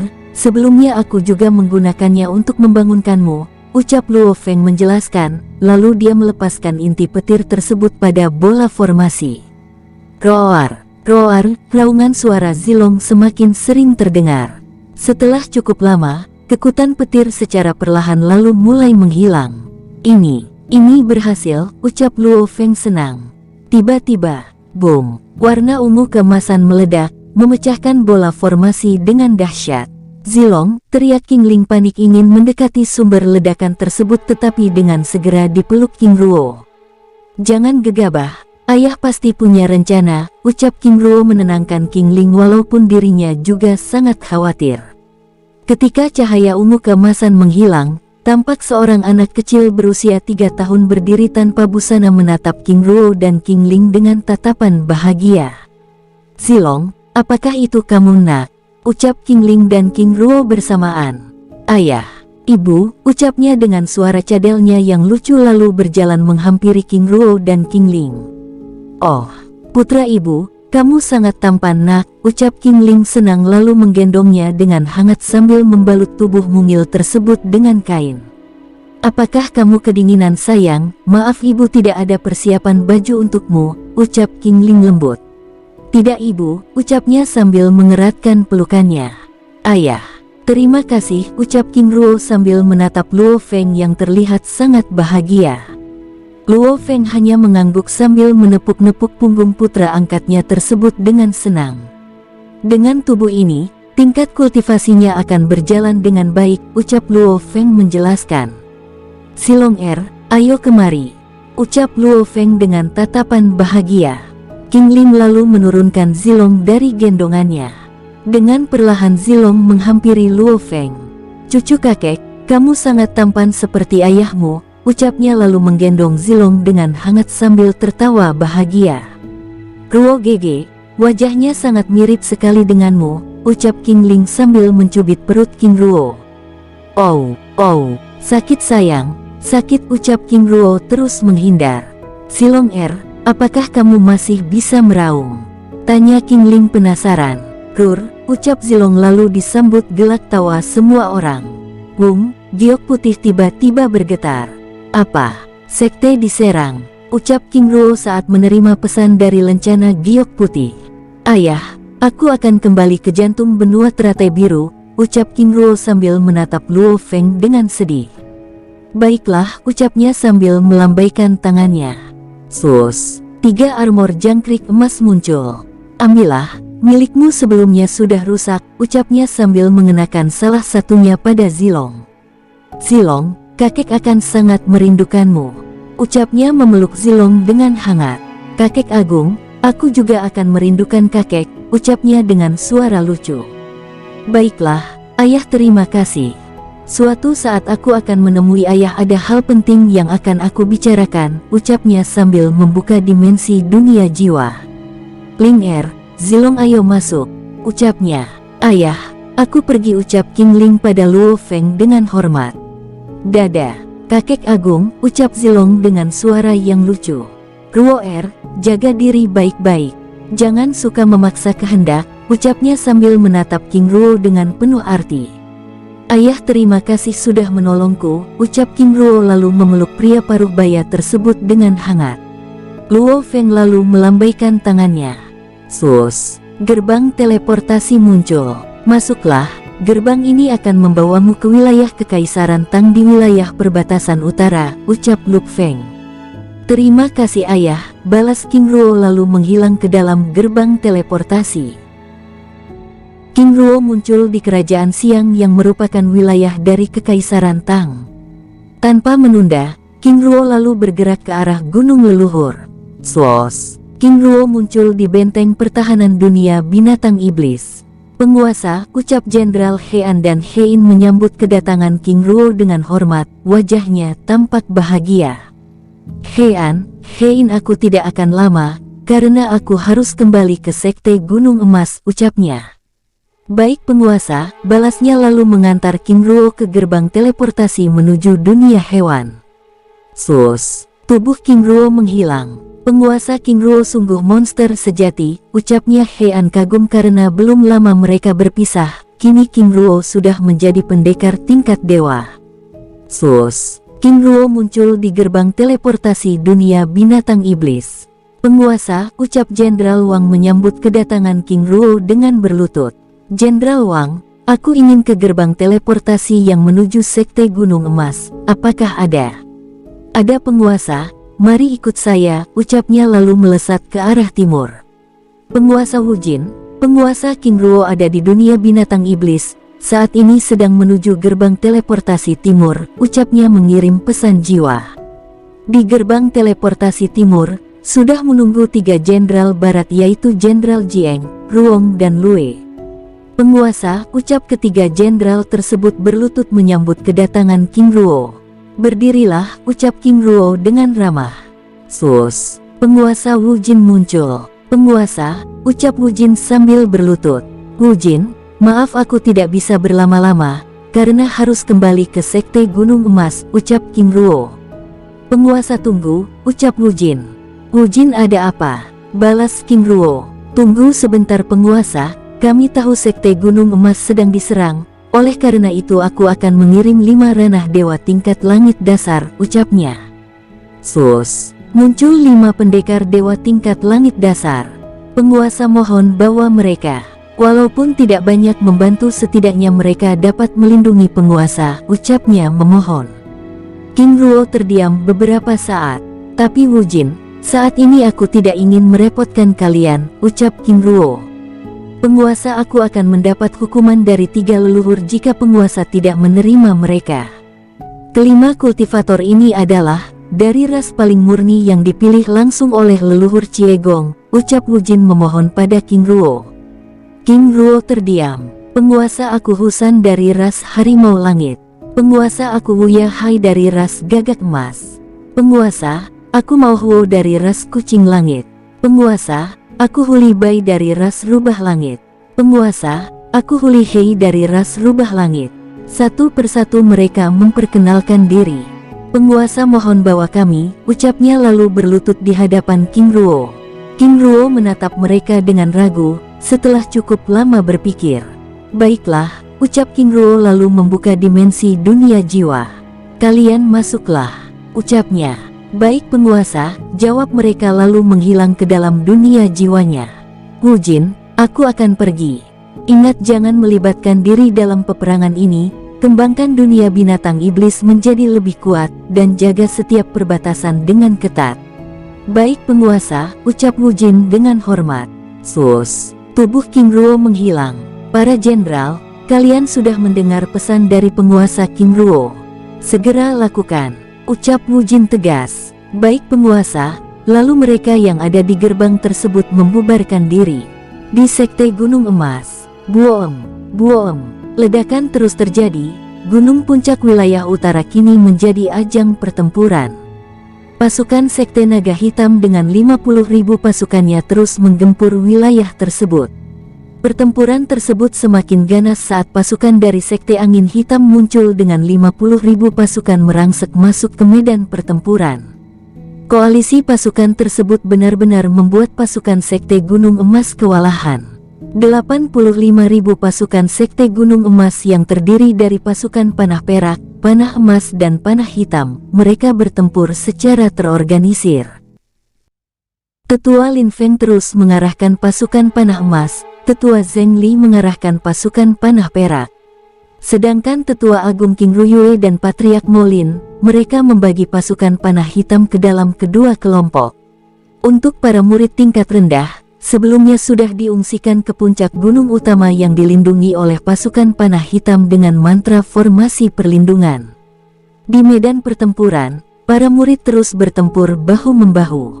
Di pihak musuh, pasukan mereka juga beragam. Mulai dari tingkat pertapa hingga pendekar dewa.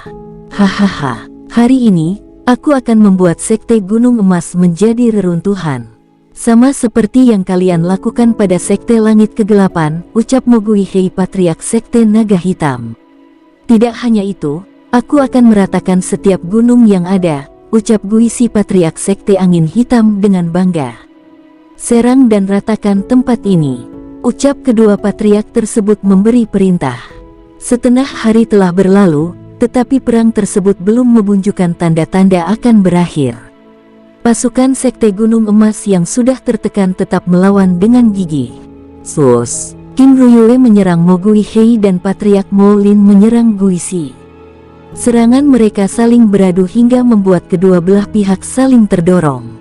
Mereka telah bertarung dengan puluhan jurus dan beradu pukulan beberapa kali sehingga King Ruyue mulai kelelahan. Haha, King Ruyue, apakah hanya seperti itu kekuatanmu? Tunjukkan kekuatan dewa tingkat bumi yang kamu banggakan itu, ucap Mogui Hei memprovokasi. King Ruyue lalu mengeluarkan kekuatan penuhnya.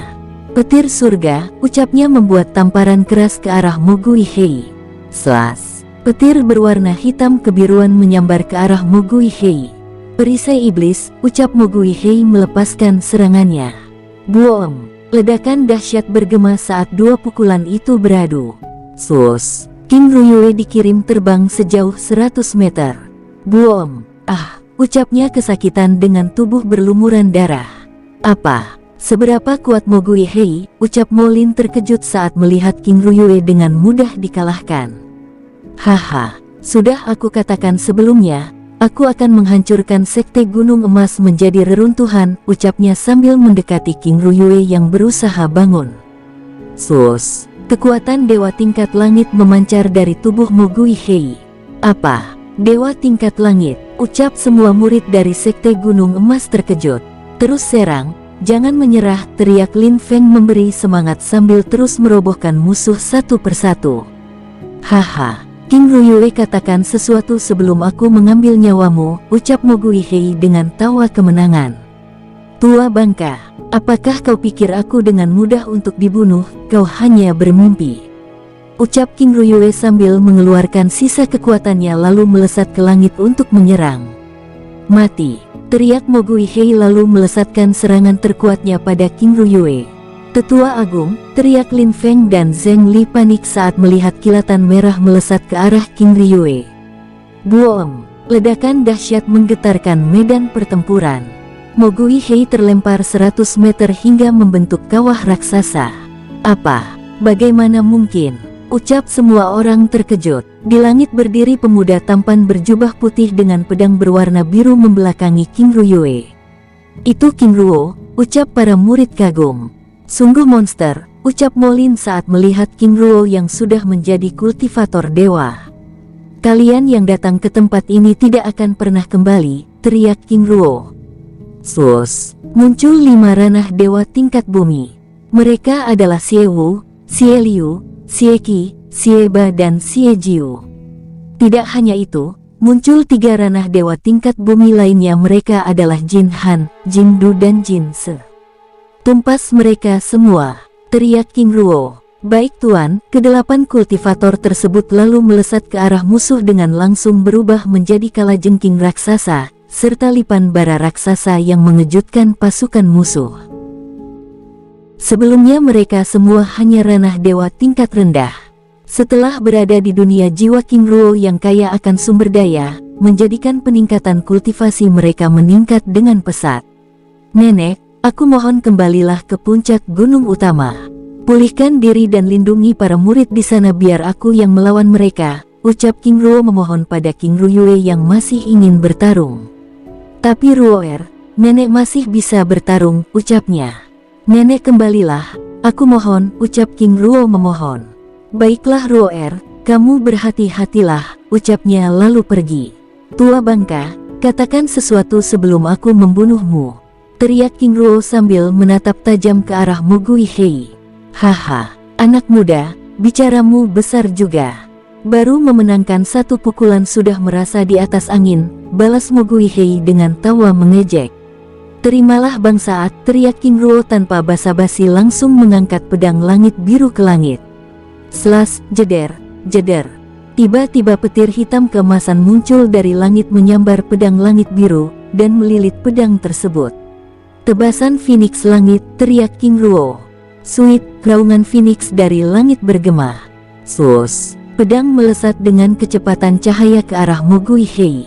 Buom, ledakan dahsyat bergema, tubuh Mo Guihei lalu berubah menjadi kabut darah. Semua orang yang melihat pertarungan tersebut merasa tidak percaya. Perang tersebut menjadi kacau, padahal serangan yang sebelumnya terorganisir, tapi kini telah berubah arah. Mundur, teriak para tetua musuh. Mau pergi dari sini, kalian hanya bermimpi, teriak King Ruo. Sus, muncul Husan, Wuyahai, Mao Huo, Huli Bai dan Huli Hei yang merupakan ranah dewa tingkat langit. Jangan biarkan satupun nyawa yang lolos, teriak King Ruo. Baik penguasa, ucap mereka lalu melesat dengan kecepatan cahaya ke segala arah menyerang musuh dengan ganas. Di atas langit, pedang berwarna biru langit melesat ke sana kemari menghancurkan setiap tubuh yang disentuhnya. Nyali para murid dari Sekte Naga Hitam dan Sekte Angin Hitam kini benar-benar ciut. Awalnya mereka datang untuk membunuh, sekarang mereka yang diburu untuk dibunuh. Mereka benar-benar panik karena tidak ada ruang untuk melarikan diri. Patriark Molin, aktifkan formasi perlindungan kubah langit, teriak King Ruo. Baik, balas Patriark Molin lalu bergerak bersama 1000 orang dari pasukan panah hitam ke Istana Puncak, untuk mengaktifkan kembali formasi mantra perlindungan yang sebelumnya telah dihancurkan. Formasi mantra kubah langit adalah perisai perlindungan yang menutup seluruh wilayah Sekte Gunung Emas. Untuk mengaktifkannya, diperlukan banyak ranah tingkat dewa. Di medan pertempuran, 11 anggota baru yang dibawa King Ruo benar-benar mengubah jalannya pertempuran. Satu persatu musuh terbunuh. Ah, teriak Guisi marah tanpa dapat berbuat apa-apa saat melihat pasukannya kini dibantai. Haha, Tuan, pasukan yang Anda bawa sungguh seperti lahan latihan bagi kami. Apakah hanya seperti ini kualitas anggota aliran hitam yang Tuan banggakan? Ucap King Ruo mengejek Guisi. Guisi yang dari tadi tidak melihat King Ruo berbicara dengan King Ruyue merasa heran. Dengan keberanian pemuda itu, bahkan telah mengacaukan jalannya pertempuran. Siapa kau sebenarnya? Mengapa ikut campur dengan urusan kami? Ucapnya marah. Hahaha, ikut campur. Apa kau tolol? Aku akan memperkenalkan diri. Tuan Tolol, aku King Ruo cucu tetua agung King Ruyue, dan aku murid Sekte Gunung Emas yang kau serang ini, ucapnya sambil tersenyum. Menjelang malam, pasukan musuh benar-benar telah ditumpas. Dari 100.000 murid yang datang tidak ada yang tersisa, kini hanya ada beberapa para tetua, serta Patriark Guisi yang kini telah menjadi tawanan. Mereka semua yang ditawan ditempatkan di dalam penjara sekte dengan mantra formasi tingkat tinggi. Di pihak Sekte Gunung Emas, dari 85.000 pasukan yang ikut bertempur, kini hanya tersisa 50.000 murid sehingga mereka telah kehilangan 35.000 murid. Di puncak gunung utama, para murid yang sebelumnya diungsikan diarahkan untuk membersihkan kekacauan, serta menolong para murid yang terluka. Pagi hari, di aula utama Istana Puncak, telah hadir Patriark Molin, Tetua Agung King Ruyue, para tetua tingkat tinggi, serta 3 wakil pemimpin yaitu Mo Qing, Duan Hong dan Nangong Chen. Mereka sedang menunggu hasil laporan para murid dari lapangan. Para tetua, apakah tidak ada yang melihat wakil pemimpin Meng Tian? Tanya Patriark Molin karena tidak biasanya wakil pemimpin Meng Tian terlambat hadir. Satu persatu para murid yang bertugas di lapangan datang memberikan laporan. Menjelang siang, wakil pemimpin Meng Tian juga belum hadir. Patriark, aku akan mengawasinya, ucap Lin Feng lalu pergi ke puncak utara. Setelah pertempuran berakhir, King Ruo langsung pergi ke puncak timur untuk memulihkan kekuatannya. Ada pemandangan baru pada halamannya. Villa sederhana yang dulu ditempati kini dihiasi dengan ornamen perak, mulai dari gerbang hingga tiang-tiang bangunannya. Ini pasti pekerjaan saudara kembar, ucap King Ruo sambil memasuki halaman gerbang tersebut. Di dalam ruangannya, King Ruo lalu memasuki dunia jiwanya. Ayah, ucap Zilong dengan bahagia menyambut kedatangannya. Zilong ucap King Ruo lalu menggendong bocah kecil tersebut. Di dalam pelukan King Ruo, Zilong tampak manja. Zilong, apakah kamu masih bisa menjadi naga kecil? Tanya King Ruo penasaran. Bisa ayah, balasnya. Sus. Zilong berubah menjadi naga ungu kecil lalu kembali menjadi bocah kecil. Walaupun bisa berubah menjadi naga, tetapi tidak bertahan lama karena memerlukan banyak tenaga dalam. Setelah tubuhnya direkonstruksi oleh Luo Feng, tingkat kultivasi Zilong turun ke ranah langit tingkat dasar. Sehingga tubuh naganya terlihat sangat lemah. Walaupun demikian, dengan tingkat kultivasi ranah langit pada tubuh bocah berusia 3 tahun adalah sebuah kejadian langka. Selain itu, pengetahuan Zilong juga tidak mengalami kemunduran sehingga pengetahuan yang telah diperoleh sebelumnya tetap ada. Zilong ayo kemari, ayah pasti lelah, ucap King Ling pada Zilong yang sepertinya tidak mau lepas dari gendongan. Baik ibu, ucapnya manja lalu memanggil Zin. Sus. Singa emas bersayap muncul. Tuan muda, ucap Zin dengan hormat. Aku mau bermain, ucapnya. Baik tuan muda, balas singa emas itu lalu merebahkan tubuhnya. Dengan perlahan Zilong naik ke atas punggungnya. Zin, jaga tuan muda, ucap King Ling lembut. Baik nyonya, balas Zin lalu secara perlahan membawa tubuh Zilong terbang. Ling bocah itu sangat pengertian, ucap King Ruo sambil menatap King Ling dengan tatapan penuh arti. Wajah King Ling lalu berubah merah. Sepertinya demikian, ucapnya malu-malu. Baiklah, aku akan membersihkan diri terlebih dahulu, ucap King Ruo lalu pergi. Wilayah timur dunia jiwa. Di dalam istana naga emas, Xie bersaudara, Jin bersaudara dan 5 ranah dewa tingkat langit dari dunia binatang iblis terlihat sedang memulihkan diri dengan jutaan-jutaan kristal jiwa. Saudara, ini adalah buah-buahan abadi, ucap Zan sambil meletakkan keranjang buah di samping mereka. Saudara Zan, terima kasih, ucap mereka. Secara perlahan-lahan, mereka yang berada di dalam ruangan itu mulai membangun ikatan persaudaraan. Di istana emas dunia jiwa King Ruo, King Ruo muncul dengan jubah putih sederhana menghampiri King Ling yang sudah menunggu. Sayang, ucap King Ling dengan senyum indahnya menyapa King Ruo.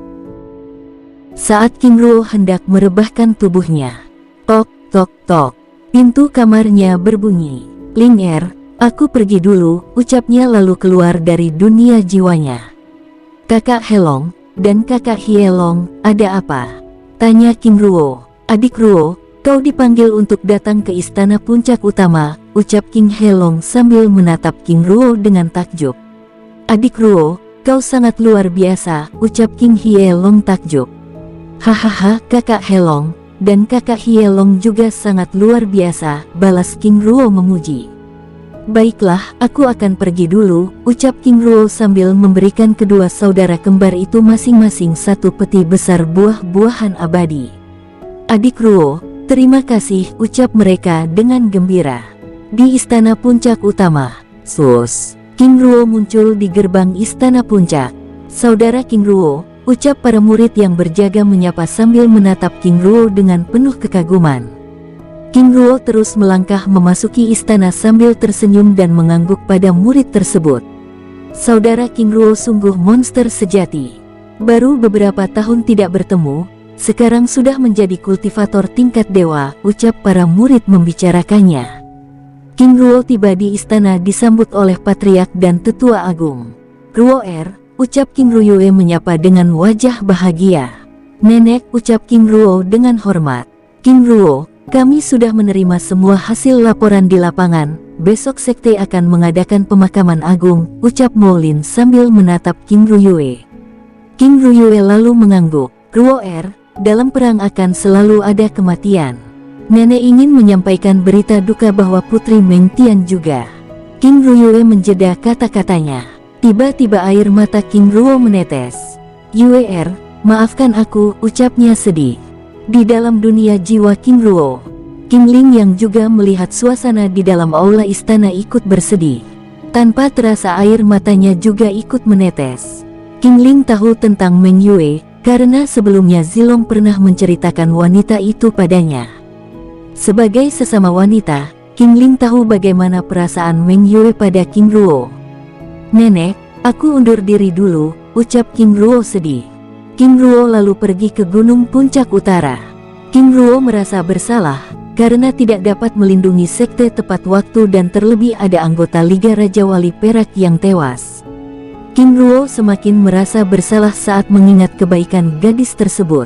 King Ruo tahu bahwa dirinya tidak akan memilih gadis tersebut, setidaknya jika dia masih hidup, dia dapat mencari jodohnya. King Ruo muncul di aula istana puncak utara. Ruo, ucap Meng Tian menyambut kedatangannya dengan wajah sedih. Wakil pemimpin, maafkan aku, ucap King Ruo sambil berlutut di hadapan wajah tua yang sedih itu. Meng Tian berdiri dari kursinya menghampiri King Ruo lalu memeluknya. Berdirilah nak, ini bukan salahmu. Aku tahu kamu sedih, dalam perang selalu ada duka. Aku juga minta maaf padamu, karena juga tidak dapat menolongnya, ucap Meng Tian dengan bibir bergetar. Wakil pemimpin, bagaimana ini bisa terjadi? Ruo, putriku sudah menjadi kultivator pertapa suci. Sebagai pasukan panah perak, tentu dia juga ikut bertempur. Awalnya aku sudah memintanya untuk pergi ke puncak utama, tetapi dia tidak mau mendengar. Selain itu, pasukan Sekte Angin Hitam dan Sekte Naga Hitam juga melakukan serangan berpusat di wilayah utara ini, ucap Meng Tian sedih. King Ruo terdiam. Matanya memandang peti emas yang tertutup di sampingnya, dengan perlahan dirinya membuka tutup peti tersebut. Tampak wajahnya yang cantik itu tersenyum kaku. Yue, ucap King Ruo sedih lalu kembali menutup peti itu. Karena tidak ingin sedih berlama-lama di tempat itu, King Ruo lalu undur diri. Pagi harinya, warna hitam dan putih semarak menutupi kawasan Sekte Gunung Emas. Setiap murid menggunakan jubah hitam dan mengikat kepala mereka dengan kain putih. Di lapangan aula bela diri puncak gunung utama, tersusun ribuan peti yang berisi para murid yang tewas dalam pertempuran. Di atas panggung, telah hadir patriark, tetua agung, para wakil pemimpin serta semua petinggi sekte. Di antara para petinggi sekte, King Ruo juga ada di sana sebagai pahlawan sekte. Duong. Lonceng bergema. Tetua Lin Feng memimpin acara. Upacara Sangcong dimulai, ucapnya lalu peti-peti tersebut diarak ke tempat pemakaman. Duong. Lonceng kedua bergema. Lalu dilanjutkan dengan upacara Jip Gong, yaitu memasukkan jenazah ke dalam liang kubur. Duong. Lonceng ketiga bergema. Para murid dan semua orang lalu menyalakan lampion sambil membaca sajak agung. Kebaikan langit dan bumi menghadirkan jiwa, kejahatan jiwa menghadirkan duka, kehadiran duka menghadirkan kehidupan baru, ucap serentak semua penghuni Sekte Gunung Emas. Duong. Lonceng keempat bergema lalu lampion-lampion itu dilepaskan. Ribuan lampion putih diterbangkan memenuhi langit sekte Gunung Emas. Setelah acara selesai, semua orang lalu membubarkan diri. King Ruo bersama King Helong dan King Hielong juga kembali ke villa sederhananya. Untuk mengenang para murid, pihak sekte mengadakan 7 hari berkabung di dunia jiwa King Ruo. King Ruo disambut King Ling dengan pelukan hangat. Wajah cantiknya tampak muram. King Ruo juga memeluknya dengan erat. Mereka terdiam beberapa saat. "Ling aku ingin beristirahat," ucapnya sambil menatap King Ling dengan lembut. King Ling hanya mengangguk lalu pergi ke dalam kamar peristirahatannya. Di dalam kamar, King Ling merebahkan kepalanya di dada King Ruo sambil memeluknya dengan erat. "Ling jika masalah di sekte telah selesai, maka kita akan kembali melanjutkan perjalanan ke utara untuk mencari pemilik lencana giok biru ini," ucapnya sambil menunjukkan sebuah lencana giok biru keemasan bergambar awan putih. "Lalu kembali ke kota perak," ucapnya memecah keheningan mereka sambil mengusap-usap kepala King Ling dengan lembut. King Ling tetap diam sambil mengeratkan pelukannya. "Ling hubunganku dengan saudari Meng Yue tidak seperti yang kamu bayangkan," ucap King Ruo. King Ling mengangkat kepalanya lalu menatap King Ruo dengan lekat. "Kakak Ruo, aku percaya padamu," ucapnya sambil mengecup kening King Ruo dengan lembut lalu kembali merebahkan kepalanya. "Beristirahatlah, aku ingin kakak Ruo tenang serta tidak memikirkan hal-hal yang demikian. Aku sangat tahu bagaimana dirimu memperlakukan sahabat dan saudaramu bahkan musuhmu," ucap King Ling lembut. "Ling terima kasih," ucap King Ruo lalu mereka terdiam hingga terlelap. Dan Mimin geser ceritanya tetua alurmu. Di markas besar sekte Naga Hitam. Di aula utama telah berkumpul para petinggi sekte, mereka dengan serius membahas hasil serangan yang telah mereka lakukan. "Tetua Agung Heian, bagaimana ini? Apa yang harus kita lakukan?" ucap para tetua dengan wajah khawatir karena sudah 5 hari pasukan yang dipimpin oleh Patriark Mogui Hei belum ada kabar sama sekali. "Kita tunggu saja, karena aku yakin Patriark akan mampu mengalahkan Sekte Gunung Emas, terlebih lagi dengan koalisi pasukan Sekte Angin Hitam. Selain itu, sebagai kultivator dewa tingkat langit, siapa yang mampu menyentuhnya?" ucapnya menenangkan semua orang. "Tetua Agung Heian, bagaimana jika mereka dikalahkan atau ditangkap?" ucap tetua lainnya. "Haha, aku Heian menjamin bahwa hal seperti itu tidak mungkin akan terjadi. Di Sekte Gunung Emas, kultivator dewa tertinggi mereka hanya berada di tingkat bumi. Sedangkan Patriark Mogui Hei sudah menjadi kultivator dewa tingkat langit," ucap Heian dengan yakin. Dan Mimin geser ceritanya tetua alurmu. Di Sekte Angin Hitam, di aula utama telah berkumpul para petinggi sekte. Dengan wajah tegang mereka juga sedang membahas penyerangan yang telah mereka lakukan. "Apa? Bagaimana bisa?" ucap tetua Agung Siesue dengan wajah tiba-tiba pucat pasi saat menerima pesan rantai jiwa. 4 hari mereka dibuat tegang dengan menunggu berita penyerangan tersebut. Kini datang berita baru yang justru membuat wajah tetua Agung pucat pasi. "Tetua Siesue, ada apa?" tanya para tetua lainnya dengan wajah khawatir. Ini tidak mungkin," ucapnya dengan lutut bergetar sambil menatap wajah para tetua yang hadir. "Kita telah dikalahkan, bahkan 100.000 murid gabungan dari Sekte Naga Hitam telah dimusnahkan, bahkan saat ini Patriark Guisi telah ditangkap," ucapnya ketakutan. "Apa? Bagaimana bisa?" ucap semua orang di dalam ruangan itu seakan tidak percaya. "Lihatlah," ucap Siesue dengan tangan bergetar sambil menunjukkan giok berwarna hijau yang berisi pesan rantai jiwa dari Patriark Guisi. Demi untuk bisa mengirim pesan tersebut, Guisi sampai harus melawan mantra formasi kurungan dengan menyerahkan 2 tingkatan kultivasinya dari kultivator dewa menjadi ranah pertapa suci. "Apa yang harus kita lakukan?" ucap semua orang bingung. Hal-hal yang mengerikan mulai memasuki pikiran mereka. Mereka yang ada di dalam ruangan itu tentu masih ingat dengan jelas tentang pemusnahan yang dilakukan oleh Sekte Gunung Emas pada Sekte Langit Kegelapan. Kini kasus mereka sama dengan Sekte Langit Kegelapan karena dengan sengaja memancing kemarahan Sekte Gunung Emas. Tutup sekte, tingkatkan penjagaan, serta rekrut murid sebanyak-banyaknya. Jika bisa tarik semua sekte-sekte tingkat menengah yang ingin bergabung, ucap Siesue lalu membubarkan semua orang. Hari ke-7, masa perkabungan telah usai. Semua murid mulai beraktivitas seperti biasa. Mereka mulai merekonstruksi bangunan yang rusak dan membereskan berbagai hal terkait perang tersebut. Di tempat-tempat lain, berita penyerangan yang telah dilakukan oleh dua sekte aliran hitam itu bergerak ke segala arah seperti angin. Yang menjadi pembicaraan hangat adalah cerita tentang King Ruo yang dengan mudah membunuh patriark sekte naga hitam. Seorang kultivator dewa tingkat rendah yang dengan mudah membunuh kultivator dewa tingkat langit. Masih segar dalam ingatan semua orang, bagaimana pemuda tersebut dengan mudah membunuh tetua Chusa yang merupakan kultivator tingkat spiritual saat King Ruo masih sebagai ranah kaisar. Di dunia jiwa King Ruo, selama 7 hari, di dalam kamar King Ruo bermalas-malasan tanpa ingin melakukan apapun. King Ling yang berada di dalam kamar tersebut dengan setia menemaninya. Di tempat lain, Silong di Istana Naga dilatih oleh para ranah dewa bumi dan ranah dewa tingkat langit. Mereka adalah Siewu bersaudara, Jin Han bersaudara, dan 5 ranah dewa tingkat langit dari dunia binatang iblis. Kehadiran Zilong dengan fisik barunya menjadi penyemangat semua makhluk yang ada di dunia jiwa King Ruo. Wajahnya yang tampan dengan tingkah lucu selalu menjadi bahan tawa, membuat dirinya semakin dicintai. Hari ke-8, King Ruo akhirnya keluar untuk membersihkan diri, lalu pergi ke wilayah utara dunia jiwanya untuk berkultivasi yang diikuti oleh King Ling.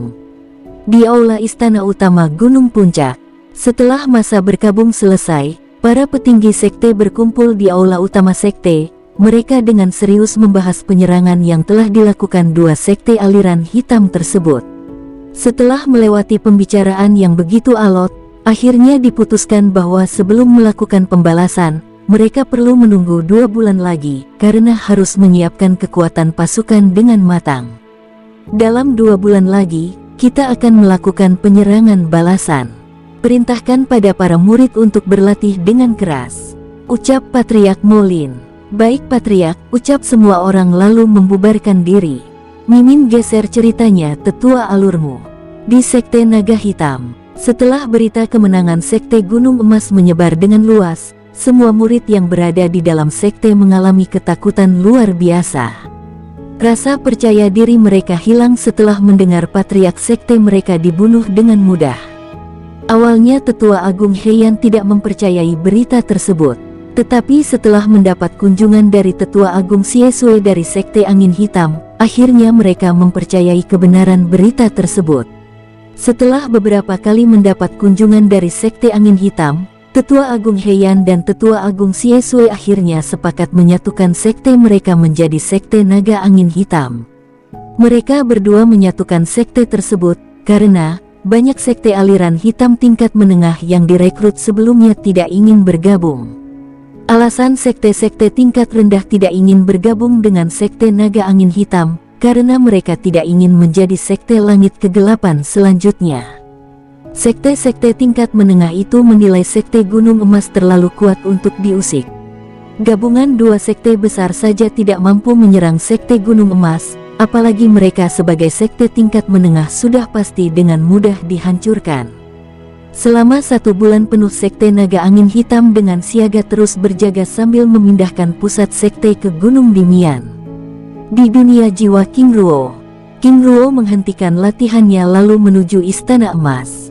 Kakak Ruo, ucap King Ling menyambut kedatangan King Ruo dengan wajah bahagia. Ling kamu luar biasa, ucap King Ruo sambil menatap King Ling dengan penuh cinta. King Ling kini telah naik tingkat menjadi kultivator spiritual tingkat menengah. Sedangkan King Ruo menjadi kultivator dewa tingkat menengah. Ling bersihkan dirimu, aku akan menjemput Zilong, ucap King Ruo lalu pergi ke wilayah timur dunia jiwa menuju Istana Naga Emas. Di depan gerbang Istana Naga Emas, penguasa, ucap Huli Bai dan Huli Hei menyambut kedatangan King Ruo. Haha, kalian berdua sungguh luar biasa, ucap King Ruo memuji. Karena kedua rubah langit tersebut telah naik ranah dewa langit tingkat menengah. Semuanya berkat penguasa, ucap kedua rubah tersebut dengan hormat. Baiklah, lanjutkan pekerjaan kalian, aku ingin menemui Zilong, ucap King Ruo lalu memasuki istana. Ayah, ucap Zilong senang sambil menghampiri King Ruo lalu melompat dalam pelukannya. Zilong, kamu juga luar biasa, ucap King Ruo senang. Karena saat ini Zilong sudah menjadi pendekar langit tingkat puncak. Ayah, ucap Zilong bergelayut manja. Penguasa, ucap Xie Wu dan Jin Han memberi hormat. Mereka berdua adalah pelatih yang ditunjuk oleh King Ruo untuk melatih Zilong. Aku akan membawa Zilong bermain, kalian beristirahatlah. Dan lanjutkan latihan, ucap King Ruo. Baik penguasa, ucap mereka dengan hormat lalu pergi. Mereka telah mengubah kebiasaan mereka yang sebelumnya memanggil King Ruo dengan tuan, kini menjadi penguasa. King Ruo muncul di istana emas bersama Zilong dalam pelukannya. Ibu, ucap Zilong dengan sikap manja. Baiklah, kemari bersama ibu, biarkan ayahmu membersihkan diri dulu, ucapnya sambil meraih Zilong. Setelah menjadi bocah kecil yang lucu, Zilong kini terlihat semakin manja. Itu karena dirinya dapat menunjukkan ekspresi dengan tepat, berbeda dengan kasus sebelumnya saat dirinya masih menjadi naga kecil. Setelah selesai membersihkan diri, King Ruo keluar dari dunia jiwanya, lalu menuju istana puncak utama menemui King Ruyue. Saudara Ruo, ucap para murid yang berjaga di depan gerbang istana puncak menyapa dengan hormat. Apakah tetua agung ada di dalam? Tanya King Ruo. Ada. Saudara silahkan masuk, ucap murid tersebut dengan ramah. Terima kasih saudara, ucap King Ruo lalu bergegas masuk. Di dalam aula istana, King Ruyue sedang menerima tetua Zhengli yang sedang memberikan laporan mengenai perkembangan Sekte Naga Hitam, dan Sekte Angin Hitam yang kini telah bergabung menjadi Sekte Naga Angin Hitam. Nenek, ucap King Ruo menyapa. Ruo ucapnya sambil menghampiri King Ruo lalu memeluknya dengan hangat. Terima kasih telah mengunjungi nenek, ucapnya hangat. Cucu nenek sangat luar biasa, ucapnya kagum, saat melihat King Ruo sudah menjadi kultivator dewa tingkat menengah. Nenek juga, ucap King Ruo saat melihat neneknya kini telah menjadi kultivator dewa bumi tingkat puncak. Zhengli hanya bisa ternganga melihat kehangatan antara tetua agung King Ruyue dengan cucunya. Guru, ucap King Ruo dengan hormat menyapa tetua Zhengli. Ruo kamu sekarang luar biasa, ucapnya bangga saat melihat tingkatan kultivasi King Ruo melebihi tingkat kultivasinya. Terima kasih guru, sudah membawaku ke Sekte Gunung Emas ini, ucapnya dengan hormat sambil menyerahkan sebuah peti besar. Guru, terimalah. Aku akan sangat kecewa jika guru menolaknya, ucap King Ruo yang melihat keengganan Zhengli. Baiklah, guru terima nak, balasnya lalu meraih peti tersebut. Ruo terima kasih ucapnya dengan hormat. Tetua Agung, karena urusanku sudah selesai, aku undur diri, ucapnya lalu pergi meninggalkan King Ruyue dan King Ruo. Nenek, aku ingin memperkenalkan seseorang, ucap King Ruo dengan wajah senang. Lalu di manakah orang itu? Ucap King Ruyue penasaran. Muncul wanita bergaun merah yang sangat cantik sambil tersipu malu. Ruo siapa dia? Ucap King Ruyue dengan wajah takjub. Nenek Agung, aku King Ling, calon istri King Ruo, ucapnya memperkenalkan diri sambil berlutut. Ruo ya nenek, dia wanita yang aku ceritakan sebelumnya, ucap King Ruo senang. Cucuku sangat luar biasa memilih istri yang sangat cantik, ucapnya sambil memeluk King Ling dengan hangat. Nak, kamu begitu cantik. Mengapa mau dengan bocah jelek itu, ucap King Ruyue menatap King Ruo sambil tertawa renyah. Ling apakah benar yang dikatakan nenek? Tanya King Ruo sambil menatap King Ling. Aku rasa benar apa yang dikatakan nenek, balas King Ling lalu membuat tawa King Ruyue pecah. Hahaha, tawanya sampai terdengar di depan istana. Ada apa dengan tetua agung? Ucap para murid yang berjaga dengan heran. Sudah bertahun-tahun mereka menjadi murid Sekte Gunung Emas, Tetapi baru kali ini mereka mendengar gelak tawa wanita yang selalu berpenampilan anggun itu. Di tengah-tengah tawa mereka, tiba-tiba, muncul anak kecil berusia 3 tahun. Wajah tampannya yang lugu menatap King Ruyue dengan hangat. "Ruoer, siapa dia?" tanya King Ruyue takjub. Anak kecil berusia 3 tahun tetapi sudah memiliki aura ranah langit tingkat puncak. "Nenek, apakah wajahnya tidak mirip dengan wajahku?" ucap King Ruo sambil tersenyum. "Nak, beri penghormatan pada nenek buyut," ucap King Ruo membuat King Ruyue tertegun. "Baik ayah, aku King Zilong, putra King Ruo dan ibu King Ling memberi hormat pada nenek buyut King Xin Hie," ucapnya dengan suara cadelnya yang polos dan lucu menyebut nama asli dari King Ruyue. "Oh, cicit nenek, kamu sangat tampan sekali nak," ucap King Ruyue dengan gemas lalu menggendong Zilong. Tanpa terasa air matanya menetes. "Nenek buyut, maafkan aku," ucapnya sedih melihat King Ruyue meneteskan air mata. King Ruo dan King Ling tersenyum lepas. "Nak, nenek buyut tidak sedih, tapi senang. Nenek buyut bahagia," ucap King Ling menjelaskan. "Tapi ibu, aku sering melihat ibu menangis saat ayah sakit," ucapnya kebingungan. "Haha." Kini King Ruyue yang tertawa. "Nenek buyut, mengapa nenek buyut tertawa?" "Zilong itu karena nenek bahagia," ucap King Ruyue sambil menarik hidung Zilong dengan lembut. "Ayah, ibu, kalau bahagia itu tertawa," ucapnya sambil menggosok hidungnya. Baiklah, Zilong, mana hadiahmu untuk nenek buyut?" ucap King Ruo sambil menatapnya. "Aha, nenek buyut turunkan aku," ucapnya lalu turun dari gendongan King Ruyue. Zilong lalu melambaikan tangan kecilnya. Muncul 3 peti berukuran besar. "Nenek buyut, ini adalah hadiah dari kami, 1 dari ayah, 1 dari ibu dan 1-nya lagi dariku," ucapnya lucu. "Nenek buyut lihatlah," ucapnya sambil menarik tangan King Ruyue. "Nenek buyut ini semua aku yang memetiknya." King Ruyue hanya menurut saat tangannya ditarik Zilong. Aura ilahi keluar dari peti saat tutupnya dibuka. Di dalam peti besar tersebut terdapat puluhan buah abadi. "Zilong ini sangat banyak," ucap King Ruyue takjub. "Nenek buyut, ambillah," ucapnya lucu. "Zilong terima kasih," ucapnya memeluk Zilong lalu menggendongnya. Mereka akhirnya menghabiskan waktu bersama hingga malam. "Nenek buyut aku pergi dulu, besok aku ingin bermain dengan nenek buyut lagi," ucap Zilong. "Istirahatlah, besok nenek akan membawa Zilong bermain," ucap King Ruyue lalu memeluknya sekali lagi. "Dadah nenek buyut," ucap Zilong dengan suara cadelnya. Lalu pergi bersama King Ling ke dalam dunia jiwa. "Nenek, aku pergi dulu," ucap King Ruo sambil mengeluarkan 5 peti besar yang berisi buah-buahan abadi dan jutaan kristal jiwa. "Ruo ini sangat banyak," ucap King Ruyue menatap peti-peti tersebut. "Nenek, aku ingin nenek menjadi semakin kuat," ucap King Ruo lalu undur diri pergi. Dalam dunia kultivasi, semakin kuat seorang kultivator, maka semakin banyak sumber daya yang dibutuhkan, karena untuk terus naik tingkat, asupan sumber daya tersebut juga ikut meningkat. Setelah keluar dari istana puncak gunung utama, King Ruo kembali di kediamannya lalu menemui King Hielong. "Kakak Helong, besok kita akan mengadakan pertemuan anggota Liga Raja Wali Perak," ucap King Ruo.